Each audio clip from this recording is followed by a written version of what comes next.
Jake Allen Latiolais was a 22-year-old from Brusly, Louisiana.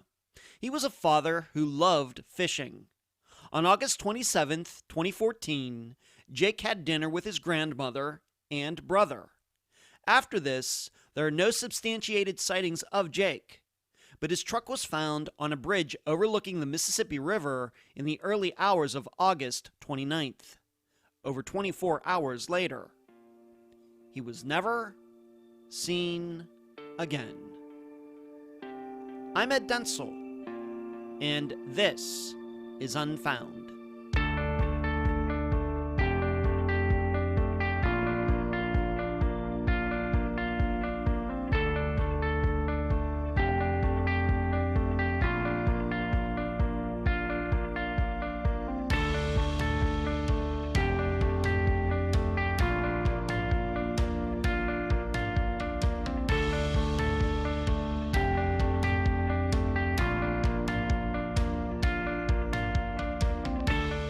In my writings and on the live show, I've spoken of how disappearances are minimum information problems, much like poker.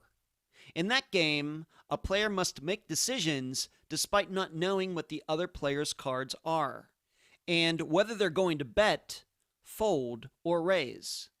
Meaning, much of the data that is needed to win is unknown. I think you can see the similarities. Often, we don't even know if the person is deceased or not. We don't know if the person ran away on her own or was forced. We suspect something of a foul play nature happened, but sometimes there's no proof of that. So we must put the limited amount of information we have together to come to the best conclusion, even though we may very well be wrong. Why? Because there could be information we just don't know until the case is solved. This is in contrast to murder mysteries, where we 100% know crimes have been committed. And these play out much more like chess, where all the information is known. And it's a battle of wits between competitors, the good guys versus the bad guys. Well, with Jake Latiolais, we have a disappearance. There's absolutely no doubt about that. Yet the known information is contradictory, incomplete, and even some of it possibly fabricated. And we're left to decide what conclusion we can reach with the public's evidence. And now a summary of the case. This is brought to you by my friend Megan Good's website, charleyproject.org. Jake Latiolais was the second of two brothers. He also had a younger sister. Jake was the more laid-back child of the three, with him preferring to go with the flow than leading. He was into cars and skateboarding, but those interests never could get in the way of his main love, fishing. Jake worked hard and had gotten a loan not long before he disappeared. The belief is that Jake planned to buy a house. However, there were problems. The mother of his daughter in 2013 had been charged with child abuse, with the baby suffering broken ribs. Jake was never charged with anything, but this did cause him to lose custody of that daughter as well. Yet Jake had a hearing that was due to take place in September of 2014. The belief was that he alone would get custody of the little girl. So, on August 27th, 2014, Jake had dinner with his brother and his grandmother on his father's side. After this, there are no documented sightings of Jake.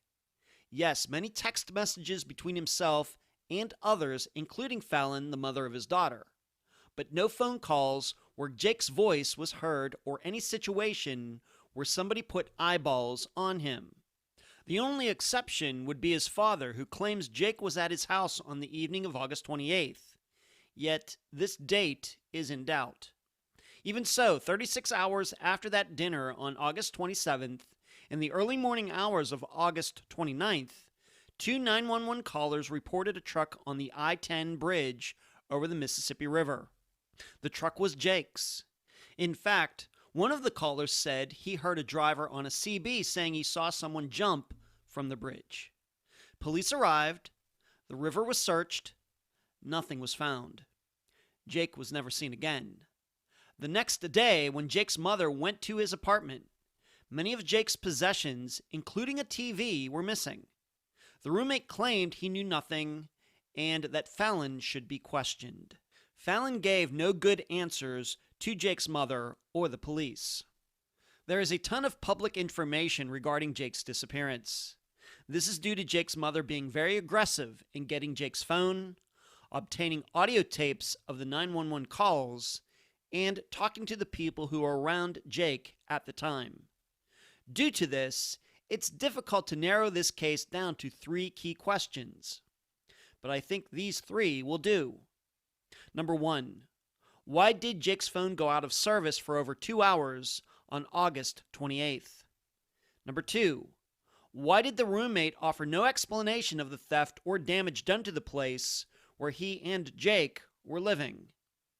And number 3, why did both 911 calls come from the same phone number, yet the callers' voices were different, with neither mentioning the other call? Jake's family is absolutely convinced that foul play is the cause of his disappearance and that he did not jump off the bridge during the early morning of August 29th, 2014. The guest for this episode is Jake's mother, Tina Leclerc. Unfound news. By the time you're hearing this episode, you probably now know whose show I was on within the last couple of days. Yep, it was John Lordan's on YouTube. He brought up the idea about 3 weeks ago when we were discussing Noah Davis, and I said, sure, let's do it. We ended up interviewing Jason Landry's father, Kent, regarding his son's disappearance from almost 2 months ago. I hope you found our discussion with Kent to be informative. I hope it leads to a resolution in Jason's disappearance. Next, yep, we passed February 1st at the beginning of this week. And yes, I managed to crank out a newsletter. It was kind of a shorter one, like 3,000 words, simply because there is not a lot of stuff going on with Unfound right now. Not that we aren't busy, we are, but nothing that would usually make it into a newsletter. But if something happens, it will be in the next one.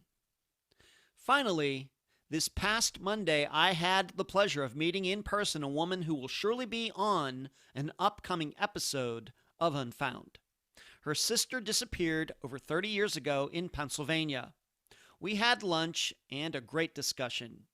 I don't get to meet many former guests or future guests, so it's always great when I do. Where you can find Unfound. Unfound supports accounts on Podomatic, iTunes, Stitcher, Instagram, Twitter, Spotify, Deezer, Facebook, and YouTube. Speaking of YouTube, on Wednesday nights at 9 p.m. Eastern, please join us on our podcast channel for the Unfound Live Show. All of you can talk with me, and I can answer your questions. Contribute to Unfound at patreon.com/Unfound Podcast. This week, I need to thank Melissa. You can also contribute at PayPal, paypal.me/Unfound Podcast. And do not forget the website, theunfoundpodcast.com. I'm so happy to have on this episode of Unfound the mother of Jake Latiolais, Tina Leclerc. Tina, welcome to Unfound. Thank you. Let's start here. Let's just talk about your family just in general. How many, I really don't know, even though we've talked many times. How many children do you have? I have 3. Craig and Jake, they were actually 13 months apart. Craig is the oldest at 29, and Jake is 28. And Chelsea, she was born 6 years later. She's 22. Wow, okay. So 2 boys and a girl. And how would you say that, of course, the boy is very close in age. How did they all 3 get along? Craig and Jake were like best friends. But of course, they fought off. They fought growing up. Yeah? But Craig liked to kill Jake a bunch of times. Uh-huh. But, you know, they were tomboys. But Chelsea, they tried to kill her a bunch of times too, but, you know. Uh-huh, but yeah, they were, I guess you were saying they're very competitive. You tried to get the upper hand. Oh, right. Yes, indeed. But she got them a few times too. So she broke her arm and she got Oh up my. back. Oh my. Yeah, it was funny. Okay. All right. Well, it doesn't sound funny, but if you say so. Okay. Would you say that? How would you say that? You know, Jake was compared to those two. Were they all have unique personalities or somewhat similar? What would you say? Oh no, they all unique. Yeah. Craig is Mr. Popularity. You know, always popular in school, and Jake was more of he's got to know about everything. He's going to learn it. He's, you know, the microscope or, you know, trying to see how things work.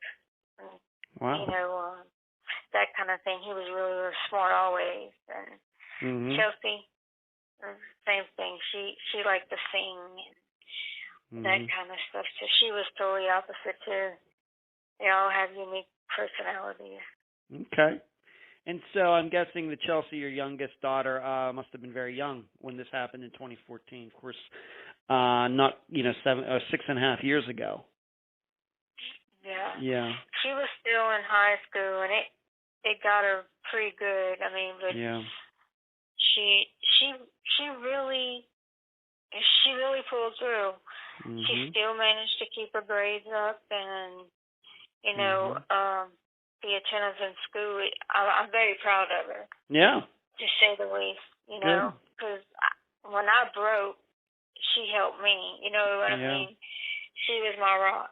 Yeah. So she's actually pretty good. Now we know we'll of course get into Jake was living on his own with a roommate at the time. It's going to be an important part of this discussion. But was your youngest Chelsea living with you when Jake disappeared? Yes. She was. Yeah. Okay. And maybe one more question, being that you had two boys first, were you ready for a girl? Yes, I thought I was. Oh, you thought you were? Now that's funny. Okay. No, she's a blessing. Yes, of course. Okay. All right. That's funny. Well, I thought it was. That's an excellent answer. That's funny. Okay, so two boys and a girl. All right, and I'm sure we'll talk about them a little later. Okay, well, let's talk about Jake. You already said that he was into science. He was a very inquisitive guy, curious. What were some of his hobbies? What did he like to do as a teenager? You know, into his early 20s. What were his hobbies? First, it was drawing. He loved to draw. I mean, still today, if you go in, like in Addison, in a dancing studio, the back wall, the whole mural, he drew that. Wow. I mean, he would go into people's houses and draw their murals on their wall, and they'd pay him for it. That was a hobby of his. Huh. And wow. Chorus, he loved chorus. And during high school, him and one of his friends put a Supra in my garage, and they took everything out. I mean, even the seat, every bit of it out, and they redone it all through high school, and put new parts in it and all, and it actually ran. And yeah, were you surprised it ran? Well, I was shocked. I was, actually, that was their favorite thing in high school, I guess, was shop. And then, fishing. Oh, well, wait. Let me back up. It's skateboarding. Skateboarding was his life for forever. When he was growing up, he was sponsored by, I call my oldest son because I couldn't remember the name of the company that sponsored him, and he said it was Ruckus.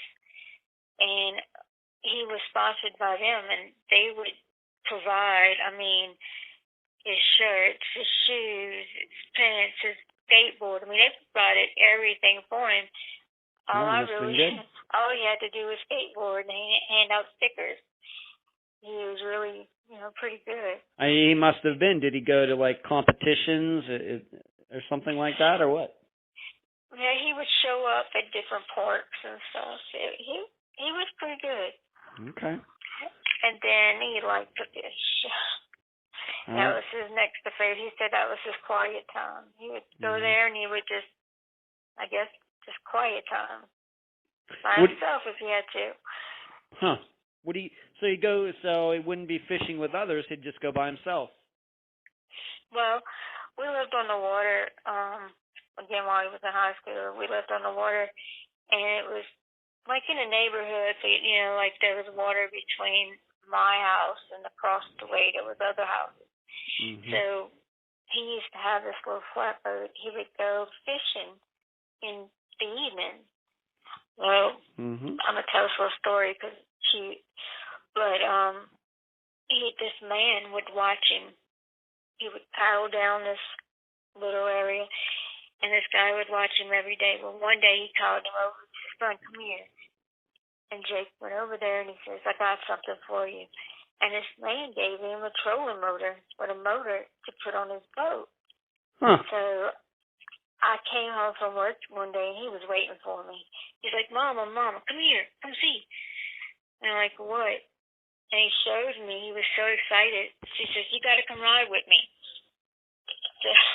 So I did. I went ride with him. Well, when we moved out of that neighborhood, he went back to that old man and he said, "Here, I want to thank you very much for letting me use your trolling motor." And he gave it back to him. That's the kind of integrity Jake had. Wow. He was a good kid. But that's a great story. Huh. Yeah. Okay. Regarding high school, did he graduate from high school, and what did he do? Oh yeah, he graduated from high school with honors. Wow. Okay. He was one of those kids that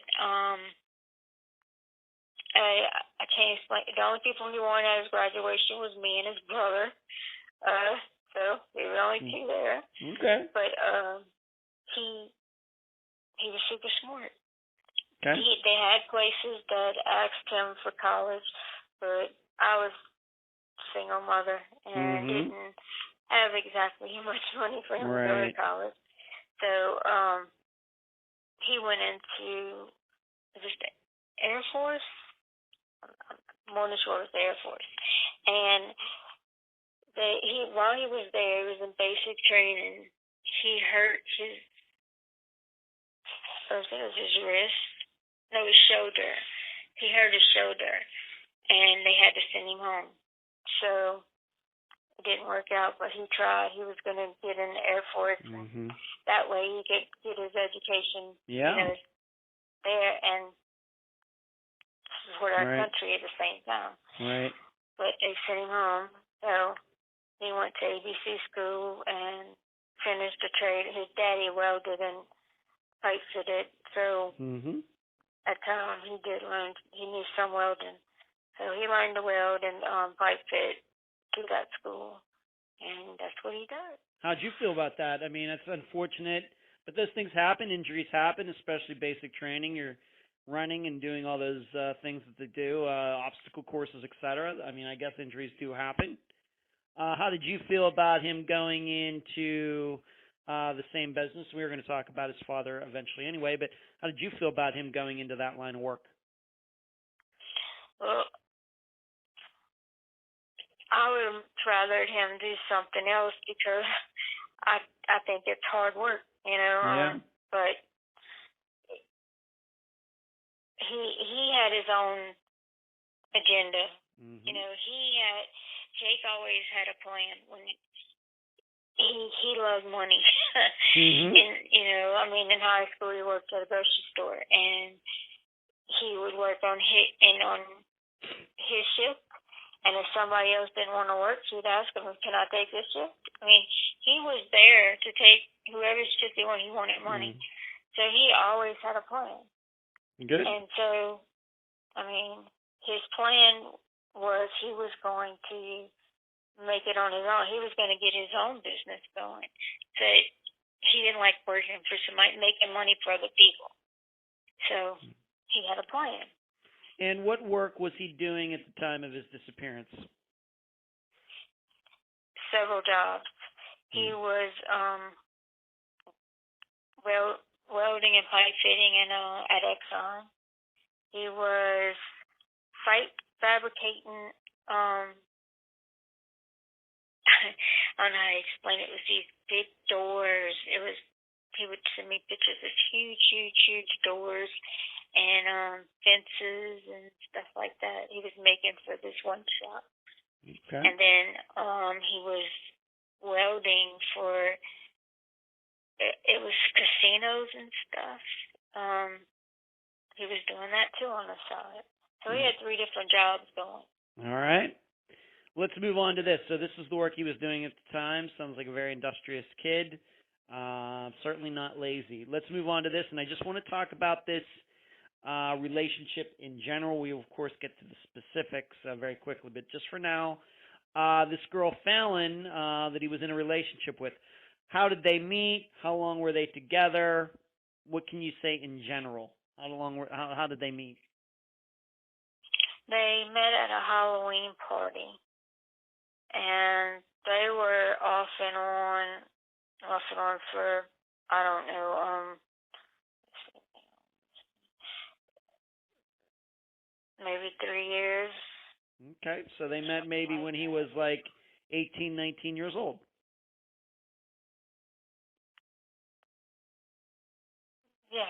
Yeah, that sounds right. Okay. All right, so they met at a Halloween party, and they were on and off. And was she the same age as he is, or a little younger, a little older? Do you know? No, I think they're the same age. Same age. Yeah, her birthday's right after his. Okay. And just in general, once again, I know, we're going to talk about what happened, close to his disappearance, but in general, maybe in those first couple years, what was your opinion on the relationship? It was toxic. Was it? It was toxic. Okay. They were always arguing. Mm-hmm. Like oil and water. Okay. Did they ever live together? Did he ever? The two of them ever live with you, or what? Yeah, both. They lived on their own. They lived with me. Okay. Both. Okay.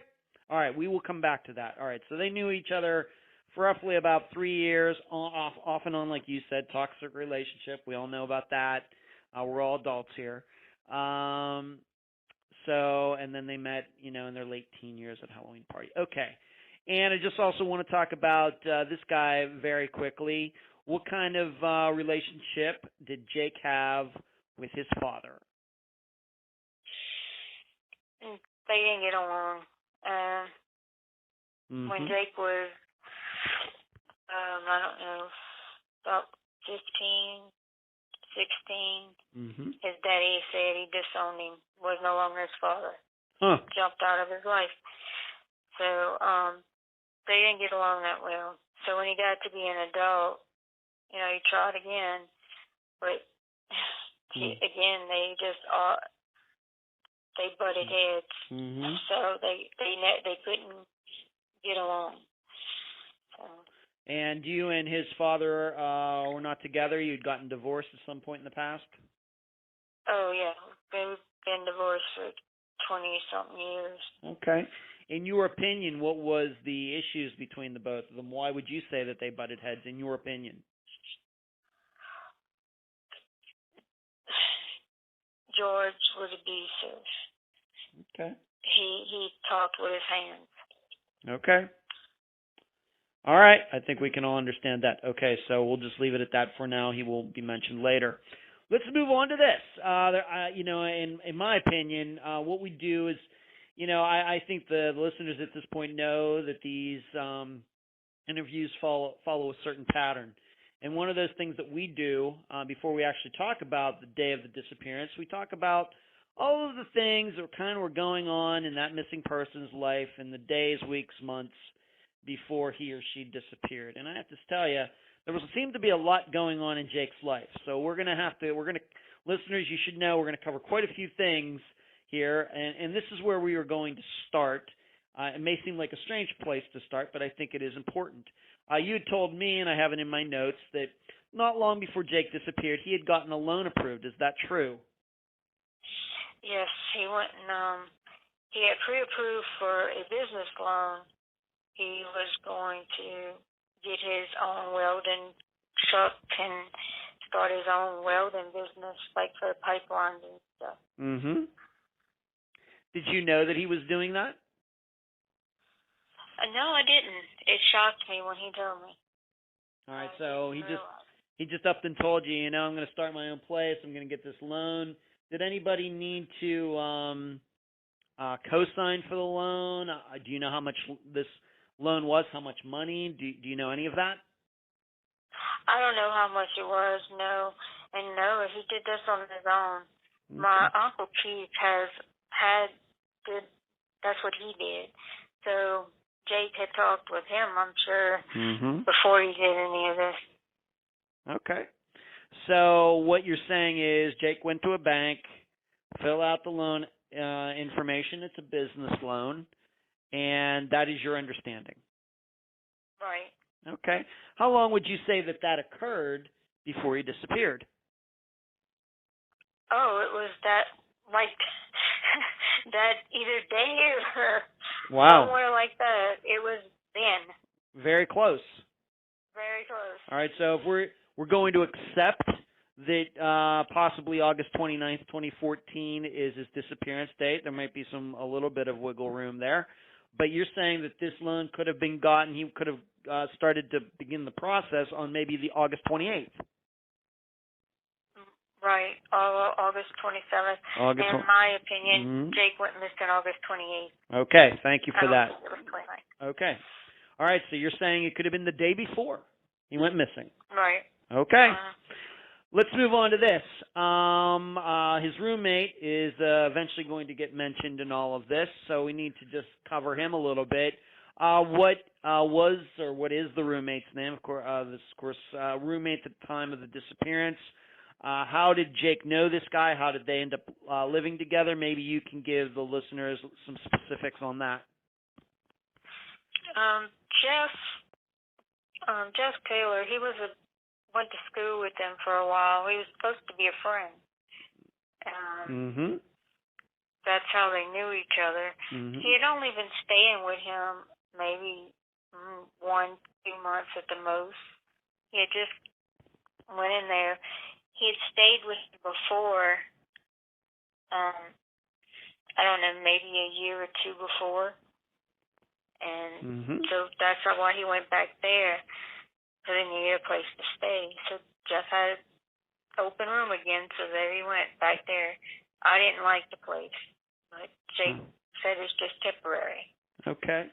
Did he have to go back to this place because Jake and Fallon had a falling out? Do you think that was the reason? Well, him and Fallon wasn't even supposed to be speaking. That was in the court's order. They were not supposed to be talking, nothing. So I guess what I'm saying is, where was Jake living before he went back to living with the roommate for the last time? Where was he living before that? Do you know? I'm trying to remember. He stayed with me for a while, and then where did he go? I really can't remember. Honestly, can't remember. Okay, that's fine. All right, so for some reason he was living somewhere else, and then he decided he was going back to live with Jeff Taylor. You said that they were friends in high school. Before they started living together, what was your personal opinion? I know your opinion has changed, of course, since the disappearance, but before then, what was your opinion of Jeff?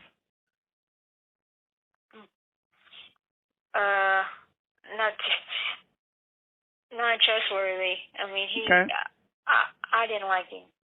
Okay. Once again, I only want to talk about discussions you had with Jake one-on-one. did Jake ever say to you anything about Jeff that, caused you to think, well, this isn't a very good guy? Did Jake ever say anything negative about Jeff? I mean, sometimes roommates don't get along. What do you remember about that? One thing Jake says is, I can't keep nothing in the refrigerator. Okay, well, that's a common roommate discussion, having had roommates in the distant past. I know the feeling. Okay, that's funny. Okay, so two guys living together. Would you call Jeff one of Jake's best friends, or was just a casual friend? Just a casual friend. Okay. All right, so maybe it might have been just a convenience thing. Hey, I know this Jeff guy. He has a bedroom. He needs a person to pay half the rent, and that's how they hooked up. Right. Okay. What didn't you said you didn't particularly care for this place? Why was that? He just had one of those personalities where they're hiding, like, how you explain it. Mm-hmm. They're too nice. They're like, you just know they're hiding something. Okay. Well, we don't want to go off feelings here. You had said that. I guess what I'm asking you is this place that they were living at, nice place, apartment. No. What was it? No, it was a trailer, and it was not in a good area. Okay. All right. So they're living there, and like you said, Jake had only been living there maybe for only a month, maybe 2 months, possibly. So let's just say the end of June maybe was the earliest that he could have been living with Jeff and into 2014. All right, so let's move on to this. This is a very sad topic, but we have to talk about it. We have to talk about this child abuse. Did Jake and Fallon have any children together? They have a little girl. Mm-hmm. She, oh gosh, I'm trying to remember how old she is. She was born the day after his birthday. So June 18th, Mm-hmm. 2013. Wow. Okay.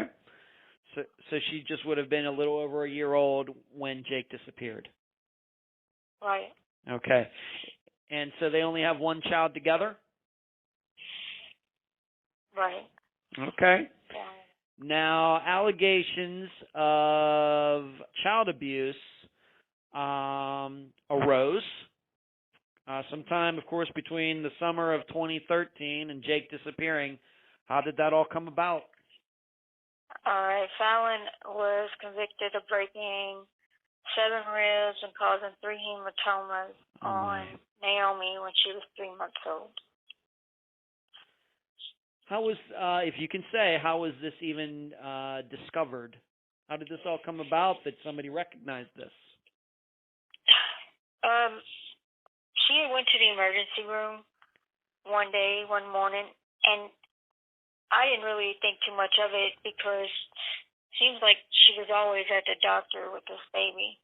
Mm-hmm. And Jake would have to take off of work all the time and go take her. Until finally I just said, Jake, stop. I will go take her. I have a job where I can leave whenever I want. So I made him stop, and I started taking her. Well, this one time she just went on her own, and she called me at work and told me that something's wrong with the baby's rib. And I was like, something's wrong with the baby's rib? What you mean, like deformed? What you mean? Mm-hmm. She said, no, like broken. I was like, broken? What in the world? Yeah. And she has an older daughter, so I was like, did she fall on her? I mean, what happened? So I leave work and I go over there, and they were doing a scan on her head. And by this time, Jake had gotten there, because I called Jake. And the doctor walked in, and she said, and Jake was holding Naomi, and the doctor said, this baby has 7 broken ribs and 3 hematomas. She said, and I looked at Jake and Fallon, and I took the baby from them, and I said, "This baby's hurt. Somebody better start talking." Yeah. And Fallon said, actually, she could speak to Jake outside. When they got up, the doctor looked at me and she said, "Miss Tina, this is shaken baby syndrome." Oh, my. I went, "Oh, my God." So they had to take the baby to Children's Hospital. And from there, it was like a huge nightmare. It's like, this doesn't happen to me. This is something that don't happen to me. And they were living at my house, so it made it 10 times worse. And the doctor or the detective was like, "You should have seen something. You should have seen something." And I said, "I worked all the time. Jake worked all the time. You couldn't see it. I couldn't tell anything was wrong." And the doctors, I've taken the baby to the doctors several times. Doctors couldn't see it. How was I supposed to see it? Oh, my. And so it was really upsetting. And so once they took, Fallon finally confessed. And so we was like, "Oh, so we can go get the baby and take her home." Wow. Well, by the time we got to the hospital, the social services was there. Yeah. And they said that we were too late, that the paperwork was done. They were taking the baby. Oh, my. Now, if I knew what I know today, I would have had an attorney, and none of this would have happened. But me being, I'm a person who, I don't do anything wrong. I didn't do anything wrong, so why should I have an attorney, Yeah. Me and Jake, we don't do these things. Yeah. Well, so then Jake was given this list of things he had to get done so he could get his child back. And we were like, why? He didn't do anything. So me and Jake and my mom and my 15-year-old daughter, and I was so upset. This is what upset me most about this thing. Chelsea said, "Well, when we're taking Naomi home," and the social worker looked at her, "Just watch and learn, baby. You need to learn this." While they told us, "Y'all, please come to escort these people out the hospital." They made cops come and get us and escort us out of the hospital. Wow. Like we were criminals. Yeah. We didn't do anything, Right. Yeah. So you're saying that Naomi, this is the daughter's name, went into protective services then, at least for a while, or what happened there? She went in for, I guess she was there for about a week, and we were told, well, Jake and I, at first they said that we could get her, so we went through home study, whatever. They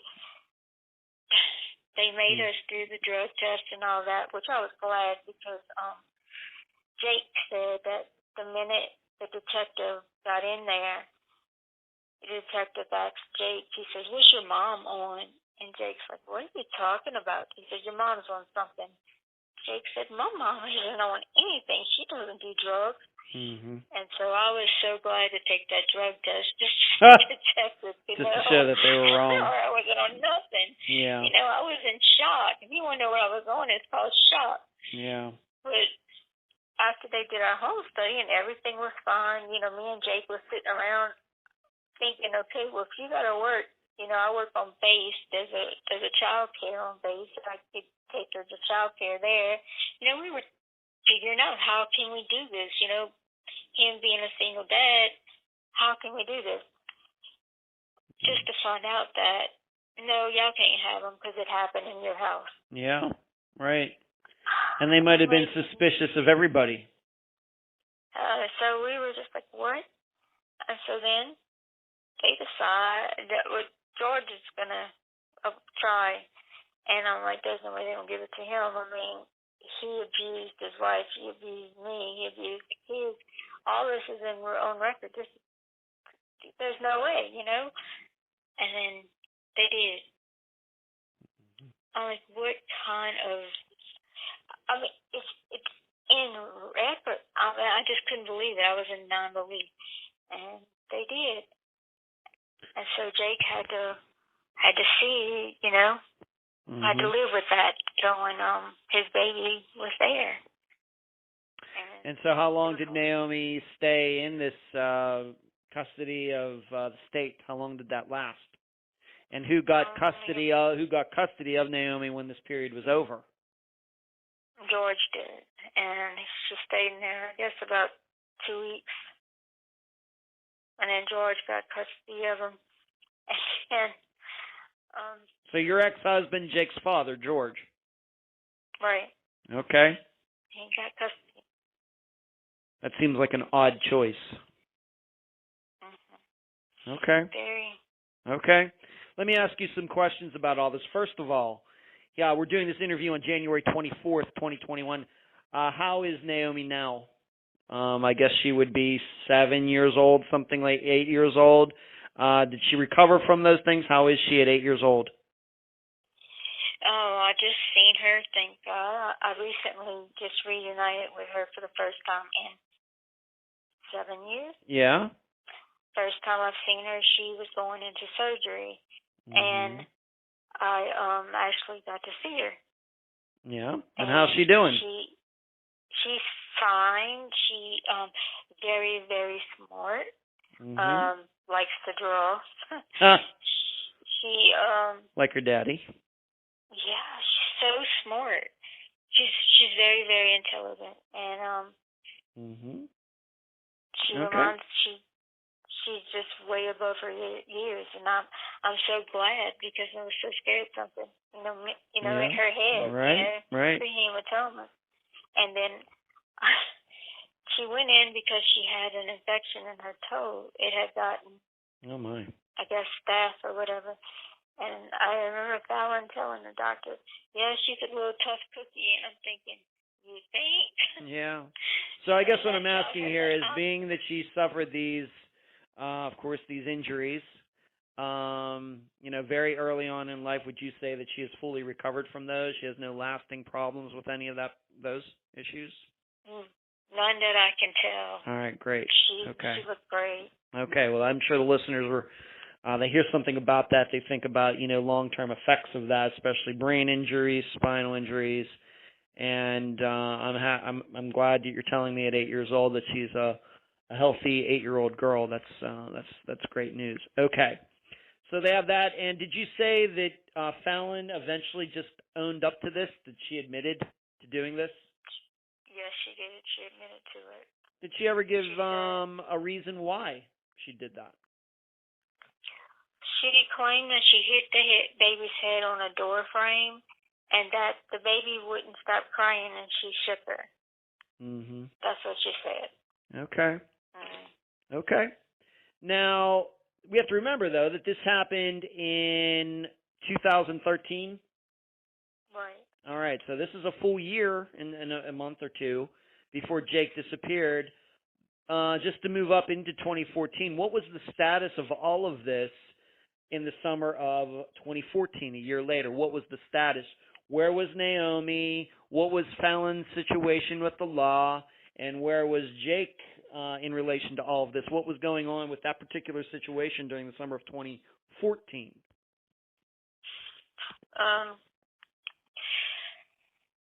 They were all trying to get their... Jake had classes he had to finish.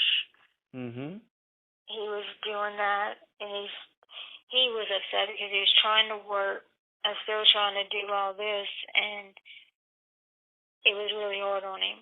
I bet. And then Fallon, she didn't work. She got to do it really easy. George still had the baby, but in the meantime, Fallon was pregnant again, so it put more on Jake's plate. Right.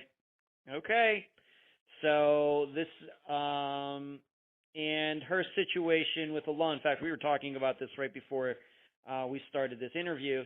The fact is that, at least in my opinion, but I have no experience in this area, in my opinion, she didn't get much of any punishment for what she did to her daughter, did she? No, she got probation. 7 years probation. And what was the status, being that it was your ex-husband, Jake's father, George, who eventually got custody? What were the rules or laws regarding, at least your understanding of them, that as far as Fallon being able to see her daughter, what was the supervision? What were the rules regarding that? Do you know? Yes. George really got to tell Jake and Fallon when they can come and see him. And that was really awful.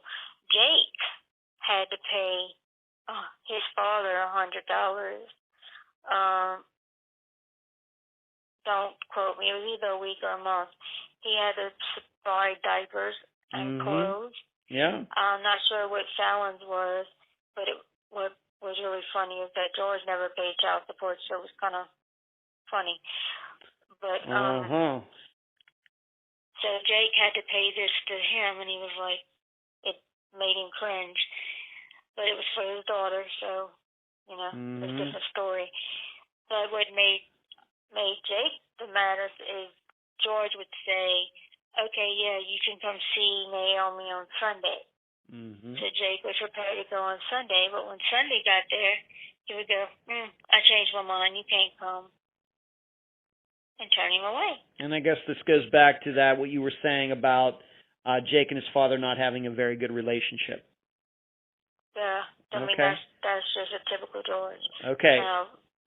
And I'll ask you something else. Because I think some of the listeners are going to be thinking this. Do you think that George was extorting Jake? Like, if you don't pay me that $100, you're not going to get to see your daughter? Do you think that was going on? No. No, it wasn't that, because Jake would have paid it that just to throw it in his face. Okay. He would make sure. Jake's not like that. That was just him. That was just him being mean. I mean, he would do that to me too. That's just him. Okay. No.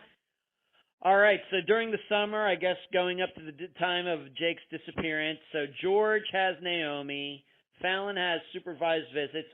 George, did he get married again? Did he have anybody in his life that was also taking care of Fallon or taking care of Naomi? Yes. He got married again. Josh, not long after we got a divorce, he married someone. So they were together a while. Okay. And she took care of Naomi. All right. Let's move up to this then. However, the way you've portrayed it to me is though something was going on with the custody and all of that was going to be happening in, September of 2014? Maybe you can tell the listeners some court date or something. Jake was trying to do something. Why don't you tell the listeners about that? Well, what it is, you have 1 year from the time they take the child from you to get everything done. If not, the people who have custody have a chance to legally adopt the child. So if you don't do everything that they have listed, then you lose your child. Yeah.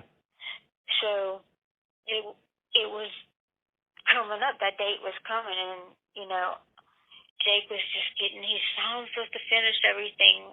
I'm trying to work. So when he broke his foot and his hand, he had some time off. So Jake and I finished some of his courses. And that was a thing in the courtroom when we went for his court date. When I went for his court date, one of the things they tried to say was he didn't finish all his stuff. And I was like, yes, he did. And luckily, I had a picture of his stuff in my phone. And I said, they said not according to his, whatever they give you, that person they give you, you have to report to. And I said, well, I have it right here. And so they were ready just to throw Jake under the bus completely. And he had turned everything in. He was finished.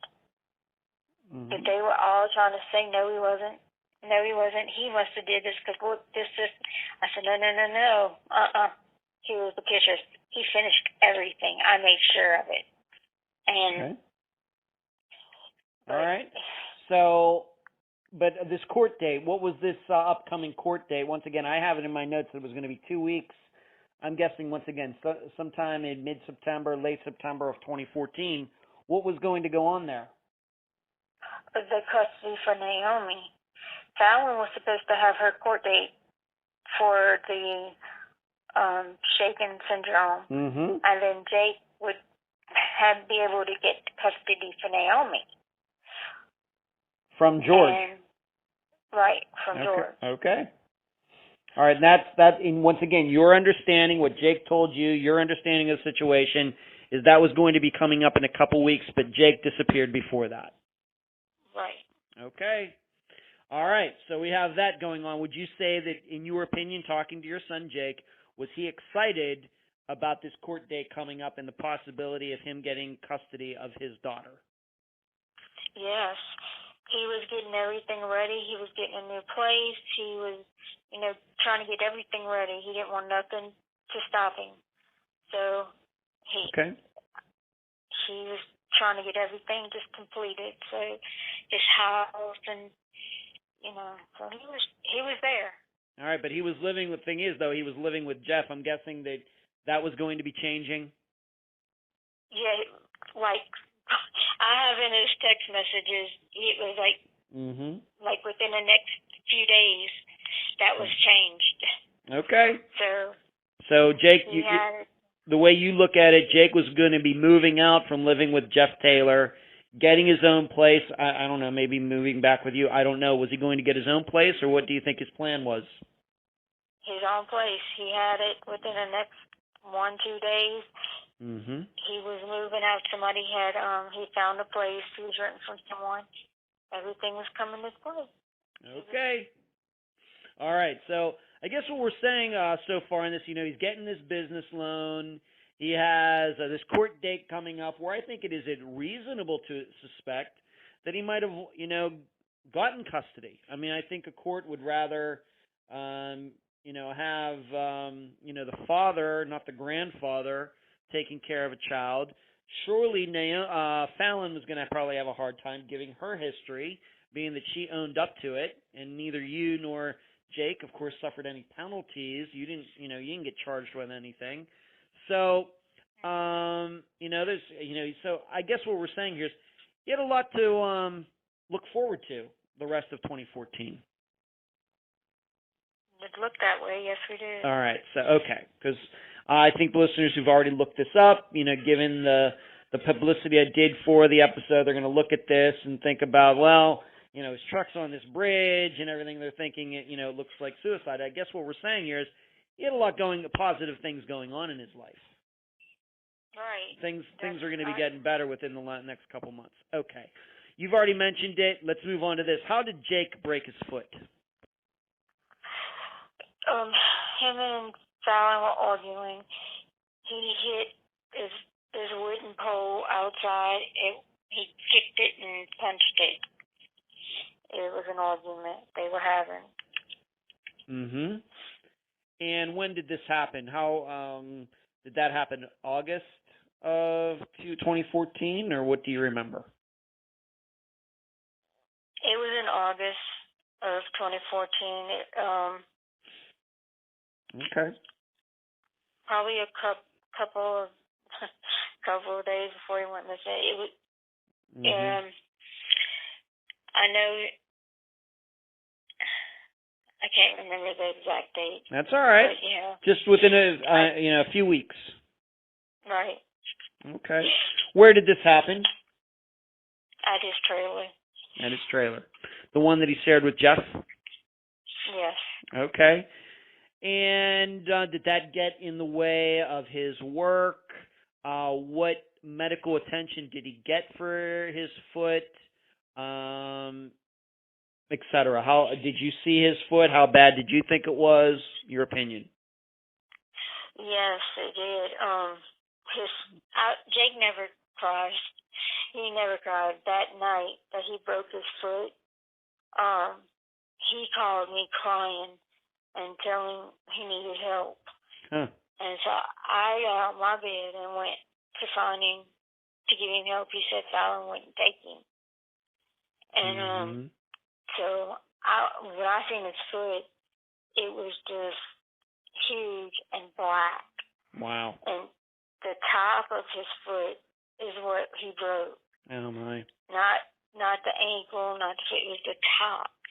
And they were talking about having to do surgery to get it to where it would be straight enough or whatever so he could walk. It wasn't walkable. If you put pressure on it, he was just excruciating pain. Yeah. So they put him in this, first it was this little cast thing, and then the doctor, he went to my doctor, and he put him in this boot, and then they were going to let the swelling go down some and see if they could put it and straighten it good enough, or if they had to go in there and do surgery and maybe, put some little tender stuff in it to keep it, level or whatever. And that was his plan. His thumb that he broke, they said they had it like in a little cast deal, but of course Dad took it off because he said he couldn't use his crutches good with it. So whether that would have healed or not, who knows? Okay. But So what you're saying, I guess the feeling that I'm getting here is that as far as the recovery process for this foot, this is fairly early in the recovery process. He was probably going to have this boot or in a cast and use crutches. He was going to be probably doing that well into September. Oh, wow, yes. Okay. Absolutely. All right, so he broke his foot, and how was he dealing on that? Obviously having an argument with Fallon. How mentally, emotionally would you say, how much did that affect him regarding the broken foot?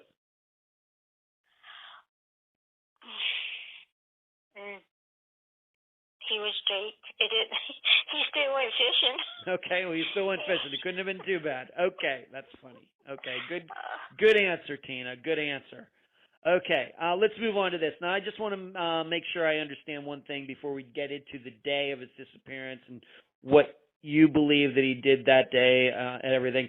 Do you have Jake's cell phone that he was using at the time of his disappearance? Yes. Okay, and how did you get that? I got it from the police department. Okay, they just gave it back to you? Oh, no, I had to fight for it. Okay. All right, well, that makes sense. Okay, when did you get it? It took me probably about 7 to 8 months after Jake's disappearance. Okay. And is the reason that you got it because it had been left in the truck? Right. It had been left in the truck, and okay.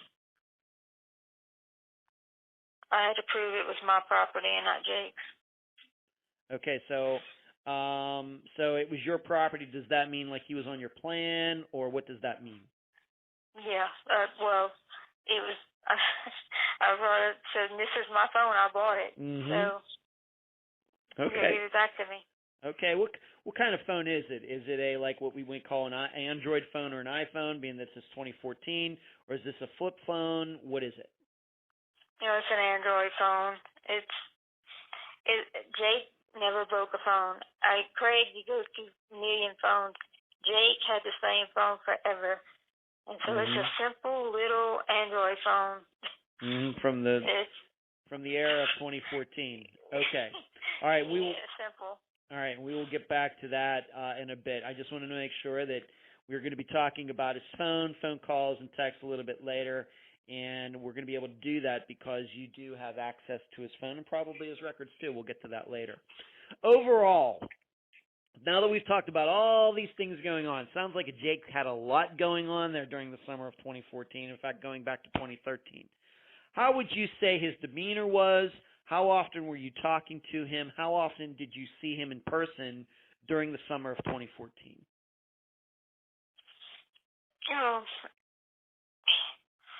I've seen him off and on. Sometimes I lived in Slidell. He lived in Baton Rouge, so it wasn't seeing him as often. And Jake had a thing of calling me at 1 o'clock in the morning when he couldn't sleep.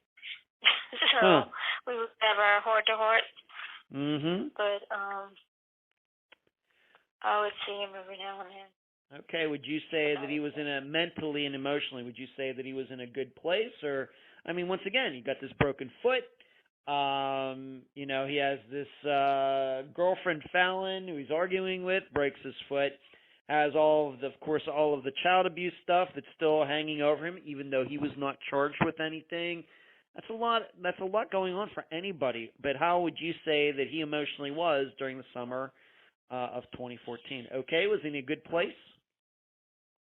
I mean, anybody with that much going on, you know, would have that stress level. I agree. I mean, I would, you know, I would be like, what more can happen, you know? Yeah. But he would call, you know, and say, you know, what else can I do, Mom? What can I do? How can we do this, you know?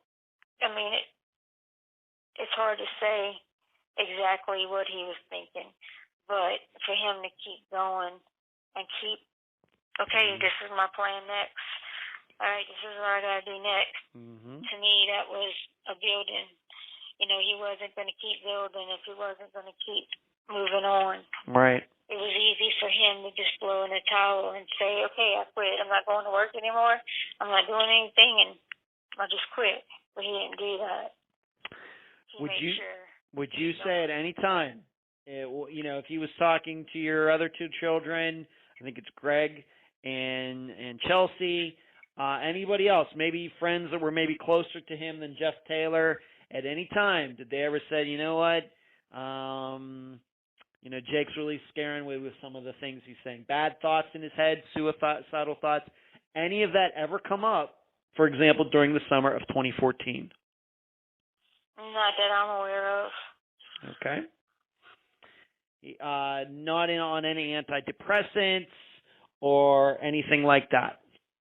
No, it wasn't. Okay. And I have to ask this because it's just become a standard question during interviews for Unfound. Did your son Jake have any drug problems? No. None? Okay. He may have done pot. That's all I could think of. Well, we're concerned about the harder stuff: opioid addiction, heroin addiction, of course, crystal meth addiction, anything like that. Not that I'm aware of. No. Okay, nothing like that's popped up in the last 6.5 years. No. Okay. As you stated very early in this conversation, that you believe his actual disappearance date is August 28th, even though in most places it says August 29th. So let's start here in discussing the kind of the timeline. Let's go starting with August 27th. You have told me that he had dinner with his older brother and his grandmother. This grandmother would that be your mother? No, George's mother. George's mother. Okay. Right. All right. So did he have dinner with them on the 27th? Yes, he did. Okay.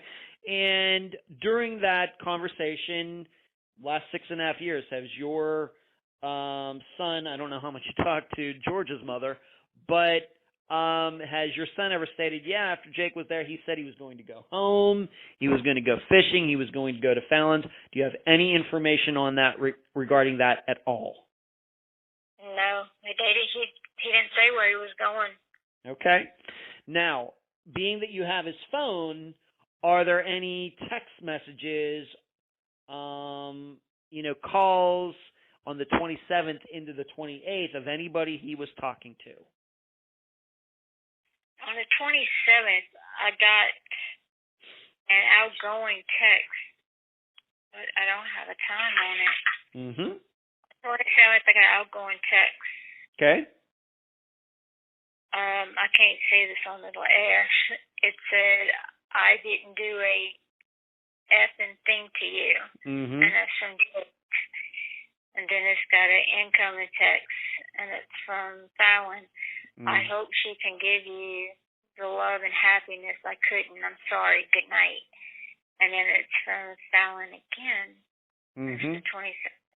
I hope you're finally happy now. And what does that even mean? Does that mean that Jake had a new girlfriend? Was he seeing somebody else? No, he says that what does she call, spazzes out? Okay, spazzes out. Okay. That's what he calls it. And she says for no reason, she'll just go off. And she always thinks she's cheating. Oh yeah. I went around talking to his friends, trying to figure out something. What could have happened? And somebody told me to talk to one of his friends, Matt Drinkwater. So I did. And Matt told me that they went fishing right before this. I don't know the exact date, but this is what it goes from. And Jake left his phone in the truck. Mm-hmm. And you got rid of Jake's on crutches at this time. Yeah. So Jake left his phone in the truck. He was in the boat with Matt. So when they got back from fishing and to the landing, when they got in the truck, Jake had a zillion phone calls from her. Huh. And his phone was just blown up. Okay. Accusing him of everything. So Jake took a picture of the truck. He took a picture of Matt, and just so I left my phone in the car. And so she accused him of everything under the sun. Yeah. And just wouldn't take that as an excuse. So that was the fight. Okay. Do you know if this fishing trip that they went on was before or after Jake had dinner with his grandmother and his brother? Before. Okay. So this is still something that was going on before. And then afterwards, Fallon is sending him these texts. Once again, seems to be implying that Jake had a new woman in his life. I hope she makes you happy, whatever that means. Any proof of that? Did Jake have some new woman, or was Fallon just paranoid, or was she just making stuff up? I'm paranoid. Jake, whenever they were first not supposed to talk to each other, when all that went on while we were in Slidell, Jake had they had ran to one of his old friends, and it was a girl that he dated in high school. And Jake may have had only a few girlfriends in high school, because that's how he was. He wasn't the type to play around. And Fallon was jealous of the fact that Jake talked to her. So she actually called and threatened the girl. Okay. So, you've told me that there's proof that Jake had dinner with his grandmother, which would be George's mother, and your son Greg on the evening of August 27th of 2014. However, my understanding is after that, it's hard to kind of pin down who might have seen Jake, who might have not have seen him, but we have all these messages between himself, Fallon, her friend, and other people. I want you, being that you have that information in front of you, just to go through those messages from the evening, which you believe to be after that dinner, until Jake's phone isn't used anymore. Please do that. Okay. On the 27th, it starts off, and it's a fight between Fallon and Jake. And it starts off with Jake. I didn't do you a effing thing to you. And then Fallon comes on and says, I hope she can give you the love and happiness I couldn't. I'm sorry, good night. Fallon again, I hope you're finally happy now. Jake, no, but I know you are. You've reached your goal of shoving me away for no apparent reason. Fallon, did you go to the hospital to see Connor? And she sends a photo, and then she sends a photo. And no, Jake, that was never my goal. But there's no point now. You said everything you needed to say, and you moved on. I just hope we can be good parents and not fight. Our kids don't deserve that. And then Jake says goodbye. Fallon goes, okay, and and Fallon says, I'm sorry we ruined your life. Jake says, you become your mom, and you don't even know it. Started a huge fight with me for going to church with my dad. Okay. Because that, your insecurities and trust issues have become too much.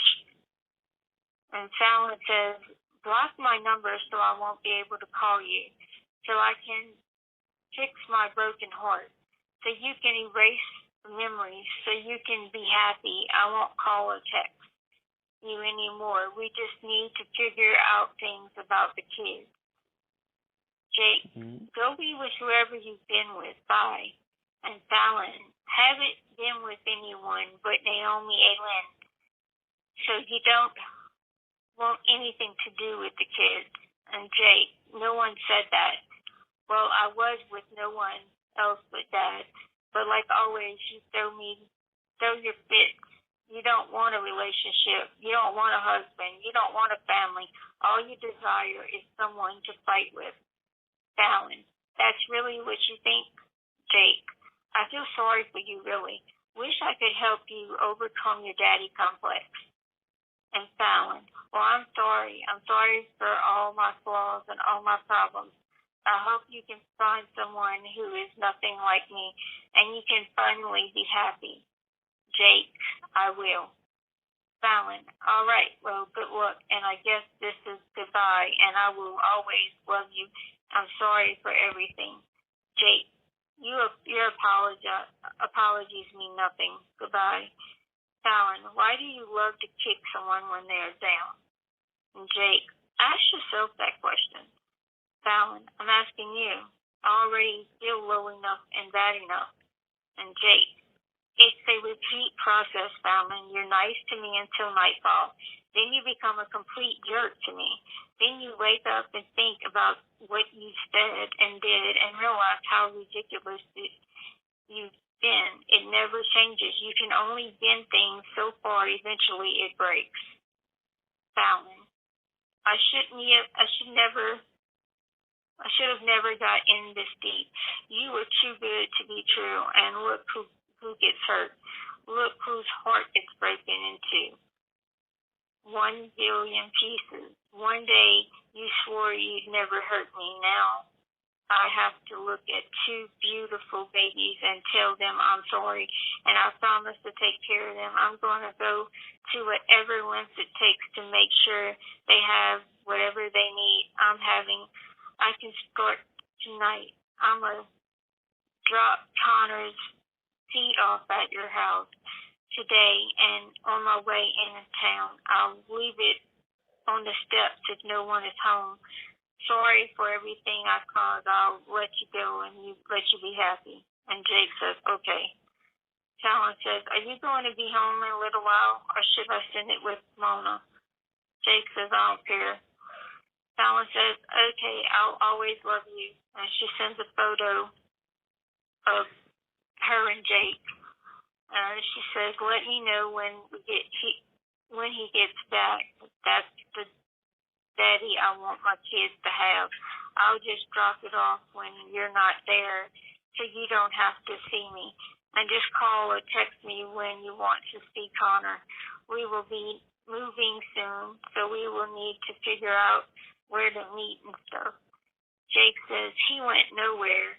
He'd been busting his ass working on his broken foot, trying to get his family a house, and David was going to rent a nice trailer in his park for $450. If you never flashed out on me, and you would have known that. Fallon, well, I'm happy things are looking up for you. Jake, was supposed to be for us, but whatever. I never could make you happy. Fallon, you broke up with me, so get it for you and your new love. I'll get me and the kids a house. I'm hoping to get a job today. Jake said, okay. Fallon said, me and Naomi are getting dressed now to go job hunting. I've got to give them a good life, no matter what, whatever it takes. I'm prepared to do whatever, and you can't get mad. Jake, you're no concern with me. Fallon, I'm no concern with you. What's that supposed to mean? Okay, I get it. You don't care about me and what I do. Thinking about you with someone else to tearing me up and killing me right now. But that's what you want, and you've made that clear, and there's nothing I can do about it. Jake, I don't need anyone. I'll be alone for a long time. Fallon, well, I'm sorry I let you down. How can you afford all that? Jake said, because I work. Fallon, okay, it's none of my business. I'm hoping I can start work tonight somewhere, and so I can get my son what he needs. Jake said, where? Fallon, anywhere that will hire me, don't care where, as long as I make money to support myself and my kids. Any ideas? Okay, guess not. Guess you'll be okay with wherever I work. Jake said, it's whatever. What you mean? Hello? This is Fallon. What you mean, hello? What about the crazy horse? That's a strip joint. Fallon, yes, I'm getting ignored again. And then Jake just quit talking completely. All right, let me jump in here, because we haven't covered one other thing that I think is important to this, is that we talked about Naomi, but there is another child in this, and his name is Connor. All right. Okay, and when was he born? I don't know the exact date, but he was born. He was in NICU whenever Jake went missing. Okay, and at the time, did Jake believe that that was his child? Yes. Is that Jake's child? No. Has a blood test? Has blood test been proven that that's the case? Yes. Okay. But at the time of Jake's disappearance, do you think he believed that Connor was his child? Oh, absolutely. Okay. The seat she's talking about bringing back to him, I had brought to him because that seat was a $300 seat. Jake liked drifting. Like I tell you, he liked cars, but it was drifting. So he had bought this race seat, car seat, and it was $300. He paid for it. And that's the seat she's talking about. Okay. All right. So we have that going on, and you had said a toxic relationship. I think that people hear what you just read for those few minutes there, and that's about as toxic as toxic. It's total passive aggressiveness between both of them. Okay. And just so our understanding is correct, all of that conversation took place during the evening/night of August 27th, 2014. And yes, and 28th. All right, into the 28th. Okay, into the 28th. And I don't think there's any doubt in listening to that that was actually Jake sending those messages between Fallon and Jake. Okay. Right. So after that, when that finally ended, this back and forth, them going at each other, once again, very passive aggressive, pushing each other's buttons. What are the conversations after that? Into the 28th. What can anything else that you believe comes from Jake going into the 28th? We obviously, once again, know that those messages are from Jake. Are there any other messages that you have in your possession that after that you believe are from Jake?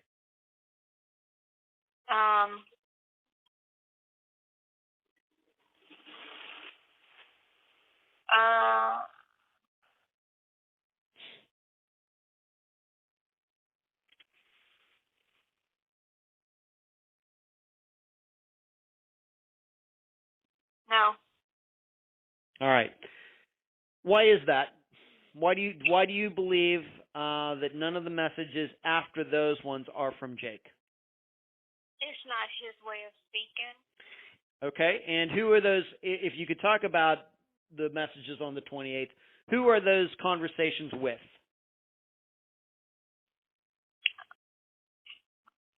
Fallon. Fallon to Fallon. All with Fallon? Yeah, Fallon, and then and Ramona. Her friend Ramona. And I had one today spring, yeah. Okay. And who is Dave?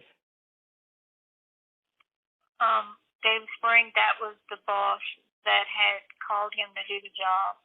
Okay. And what happened there? Did Jake ever get back to his boss? Did he ever call him back? No, he never called him.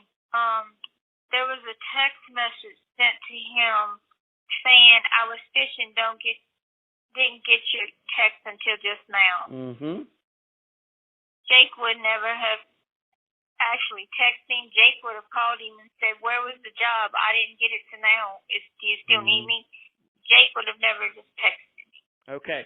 And what time of day was that his boss contacted him on August 28th, 2014?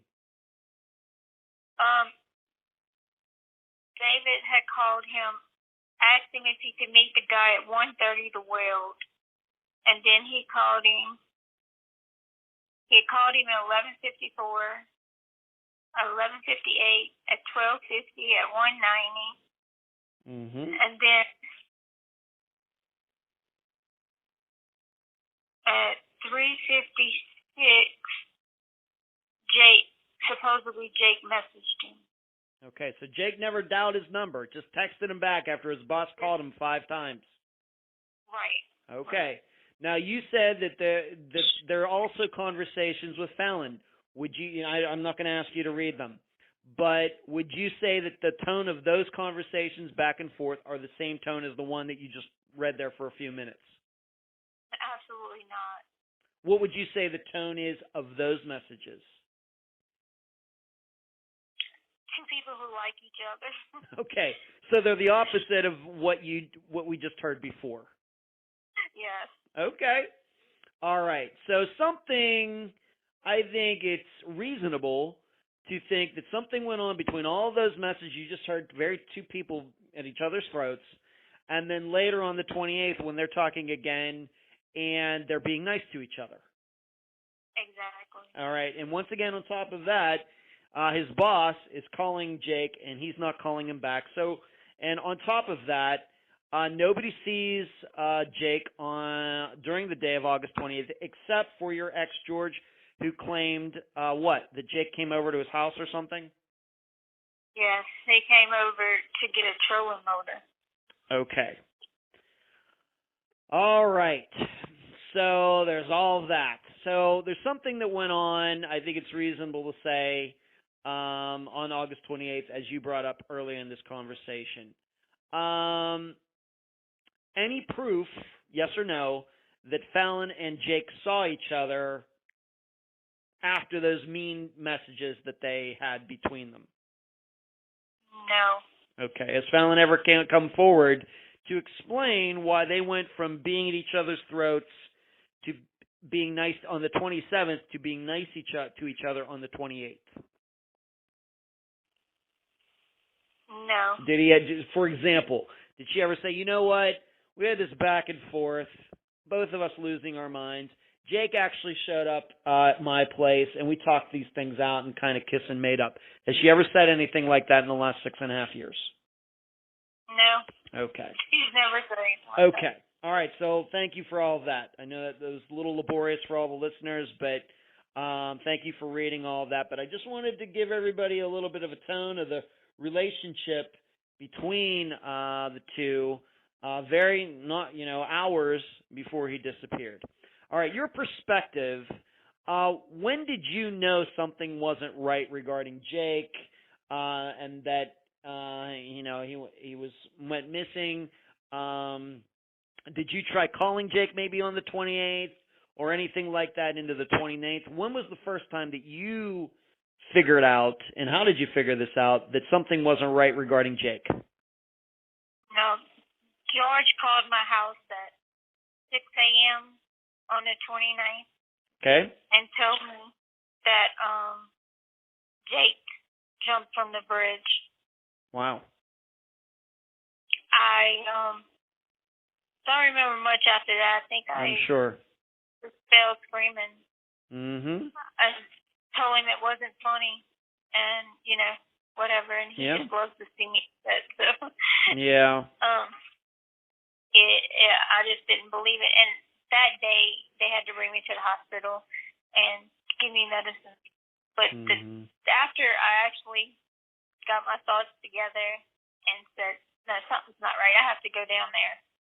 And I did. And I'm glad I did because I caught so many people and so many tales. It was not funny. All right. Well, we're just going to stick to the facts and figures and statistics and everything. We're not going to talk about tells. All right. We're just going to go by what you heard, what you saw, what police told you, et cetera, and things like that. Okay. So that's how you found out. Your ex, George, calls you at 6 in the morning on August 29th of 2014 to tell you that it seems that Jake jumped from this bridge on the I-10 bridge. Now, what have you learned? What is the story? I'm not saying we believe this, but the official story, just somebody saw him on the bridge, saw his truck. Please go through all of that, if you could. Supposedly somebody, a big truck, was coming up the bridge and said that they seen a truck on top of the bridge and that they called 911 and said they seen a truck on top of the bridge with the lights on and it looked kind of spooky, that they needed to get somebody up there. And so that was at, I think it was 2:45 or 2:46. And then the next call came in about 4 or 5 minutes later, and it came back and says, you need to get somebody up here because one truck radioed the other truck saying that they just saw somebody jump over the bridge. And ironically, those two numbers were one of the same. Okay, we're not going to get into that right at this point. But so two people called 911 saying they saw a truck on the bridge, and allegedly one of those people saw somebody jump off the bridge. Didn't see them, so there's somebody else seen them, but told them, and they radioed it in. Okay, so these people are calling it in, saying that there's a truck on the bridge on the I-10 highway, and that there's a truck there, and it looks like somebody might have jumped off the bridge. Truck parked on the bridge. Now, we should know, and I will show this, I will be doing a video for this episode, that there's no pull-off lane on the bridge. It's just highway. So if a truck's parked on the bridge, it's in an actual lane that cars would use, correct? Right. Okay. I need to ask you some very specific questions here, Tina. In either of those calls, and I know you have some suspicions about those calls, and I will gladly get into those with you. Did any of these calls actually say they saw somebody jump off the bridge? That they actually saw them? Yeah. No. Yes. No. So nobody actually stated, I saw a guy jump off the bridge? No. Okay. How far is that bridge from where Jake lived or would have gone fishing, for example? How far? About 25 minutes, 20 minutes, something like that, 20, 25 minutes. Okay. In what you understand about your son's life, did he have to go across that bridge very often? Was he familiar with that bridge? What would you say? No, he lived on the opposite side of town. He wouldn't have been on that bridge. He would have went over the old bridge to get by his house. Okay, so what you understand is he would have generally no reason, of course, unless he was planning on committing suicide, which is what it looks like. I'm not saying I believe that. I'm not saying anybody has to believe that. But to your knowledge, he would have no other reason to be going over that bridge. No, unless he was going to West Baton Rouge. Okay. When these calls came in, did anybody bring up anything about Jake and his crutches? No. Okay. And these people, the way you understand it, if we're to believe these calls, was Jake's vehicle on the eastbound or westbound side of the bridge? Westbound. Westbound. So on the, I guess, the more northern side of the bridge. And these people who called this in, were they going eastbound or westbound? They say, for what they said. One was going westbound and one was going eastbound. Okay, and we'll come back to that. I think it's important to remember that. How quickly, once again, I realize you didn't find out this until 6 a.m. on August 29th. So, and this is happening very, very early on August 29th. So several hours, maybe 4 hours after allegedly this happened. Did the police, your understanding, did the police respond to this very quickly? How did they handle this truck being on the bridge with these calls coming in? What did the police do what is your understanding? Well, according to one police report, they were on the bridge before any 911 calls came in. Huh. Yeah, that was kind of weird to me. But they had to be on there pretty quick, within minutes. The bridge, if there's a truck stalled on it at all, it backs up really, really, really, really quick. I bet. And for no one to call it in besides a big truck is really odd. For no one to stop, I guess you'd say, to see a truck stopped like that on the bridge, or if anybody's seen anyone get out. But they're pretty quick. Okay. And please explain what you mean about how there might have been already a police officer or somebody on the bridge even before these calls came in. How do you know that? What does that mean? I have the police report, and from going by the police report and going by the time that the truck was found and the 911 calls were made, it is, the police report said that the cops were on the bridge before the 911 calls came in. All right. So we might imagine a situation where the truck's there and maybe a state cop or somebody just was going on the bridge on his patrol and came across the truck. Could be. All right, that's one possibility. We're not saying that happened, but that could explain it. What did the police find when they got to his truck? What was there? What was missing besides Jake? His wallet was gone. He didn't have his crutches wasn't there. Okay.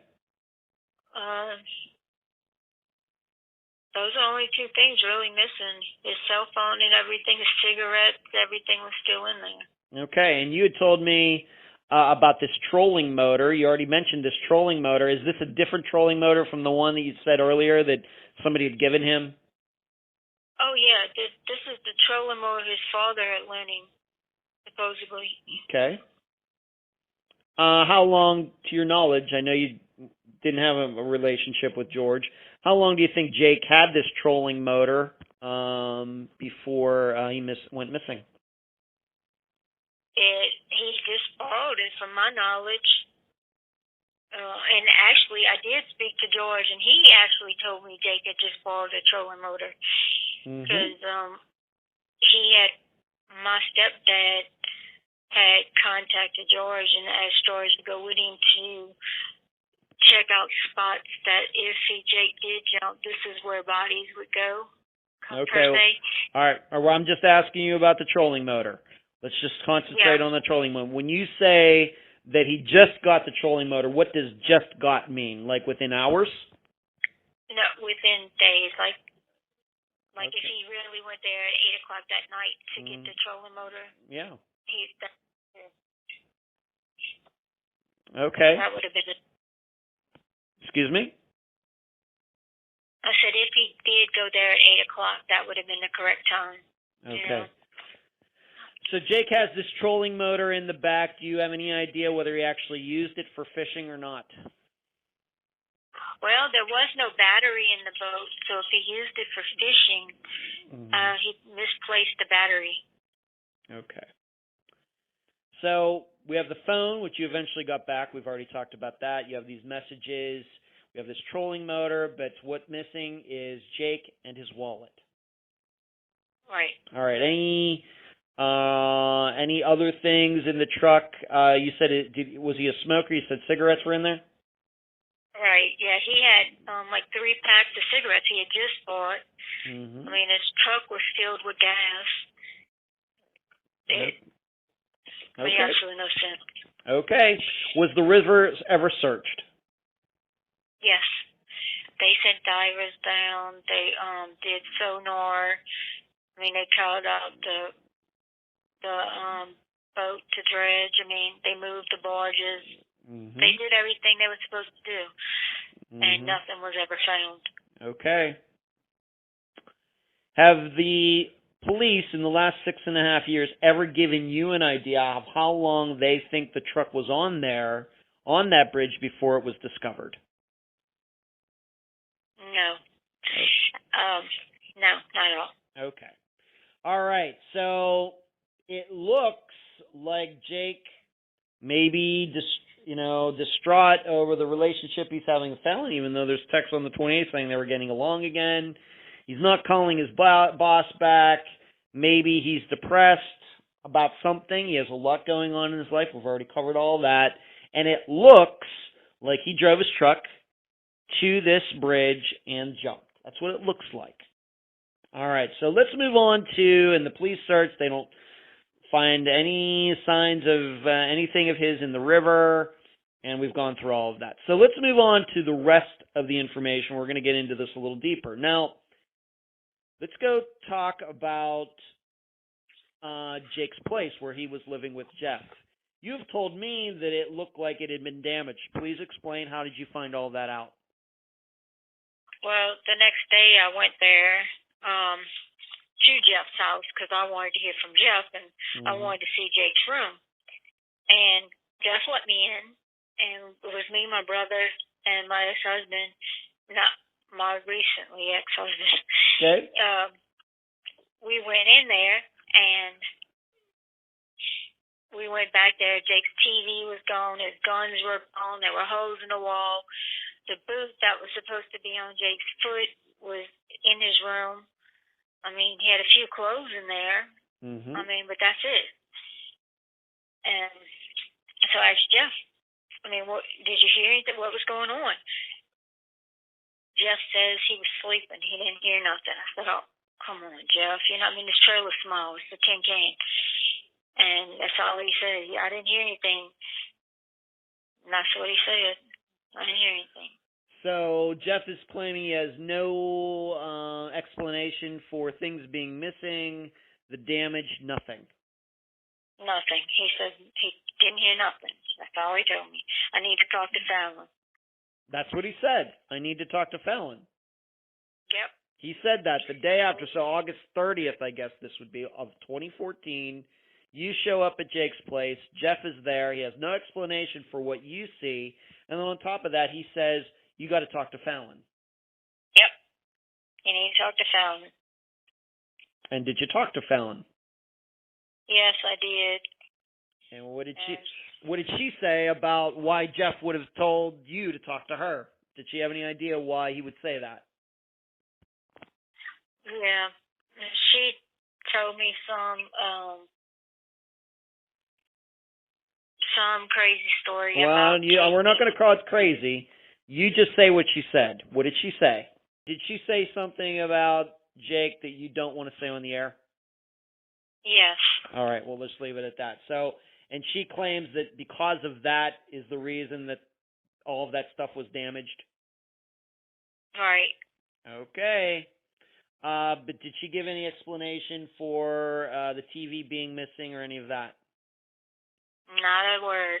No. Did she give any explanation for why the boot that should have been on Jake's foot to protect his broken foot was not on his foot anymore?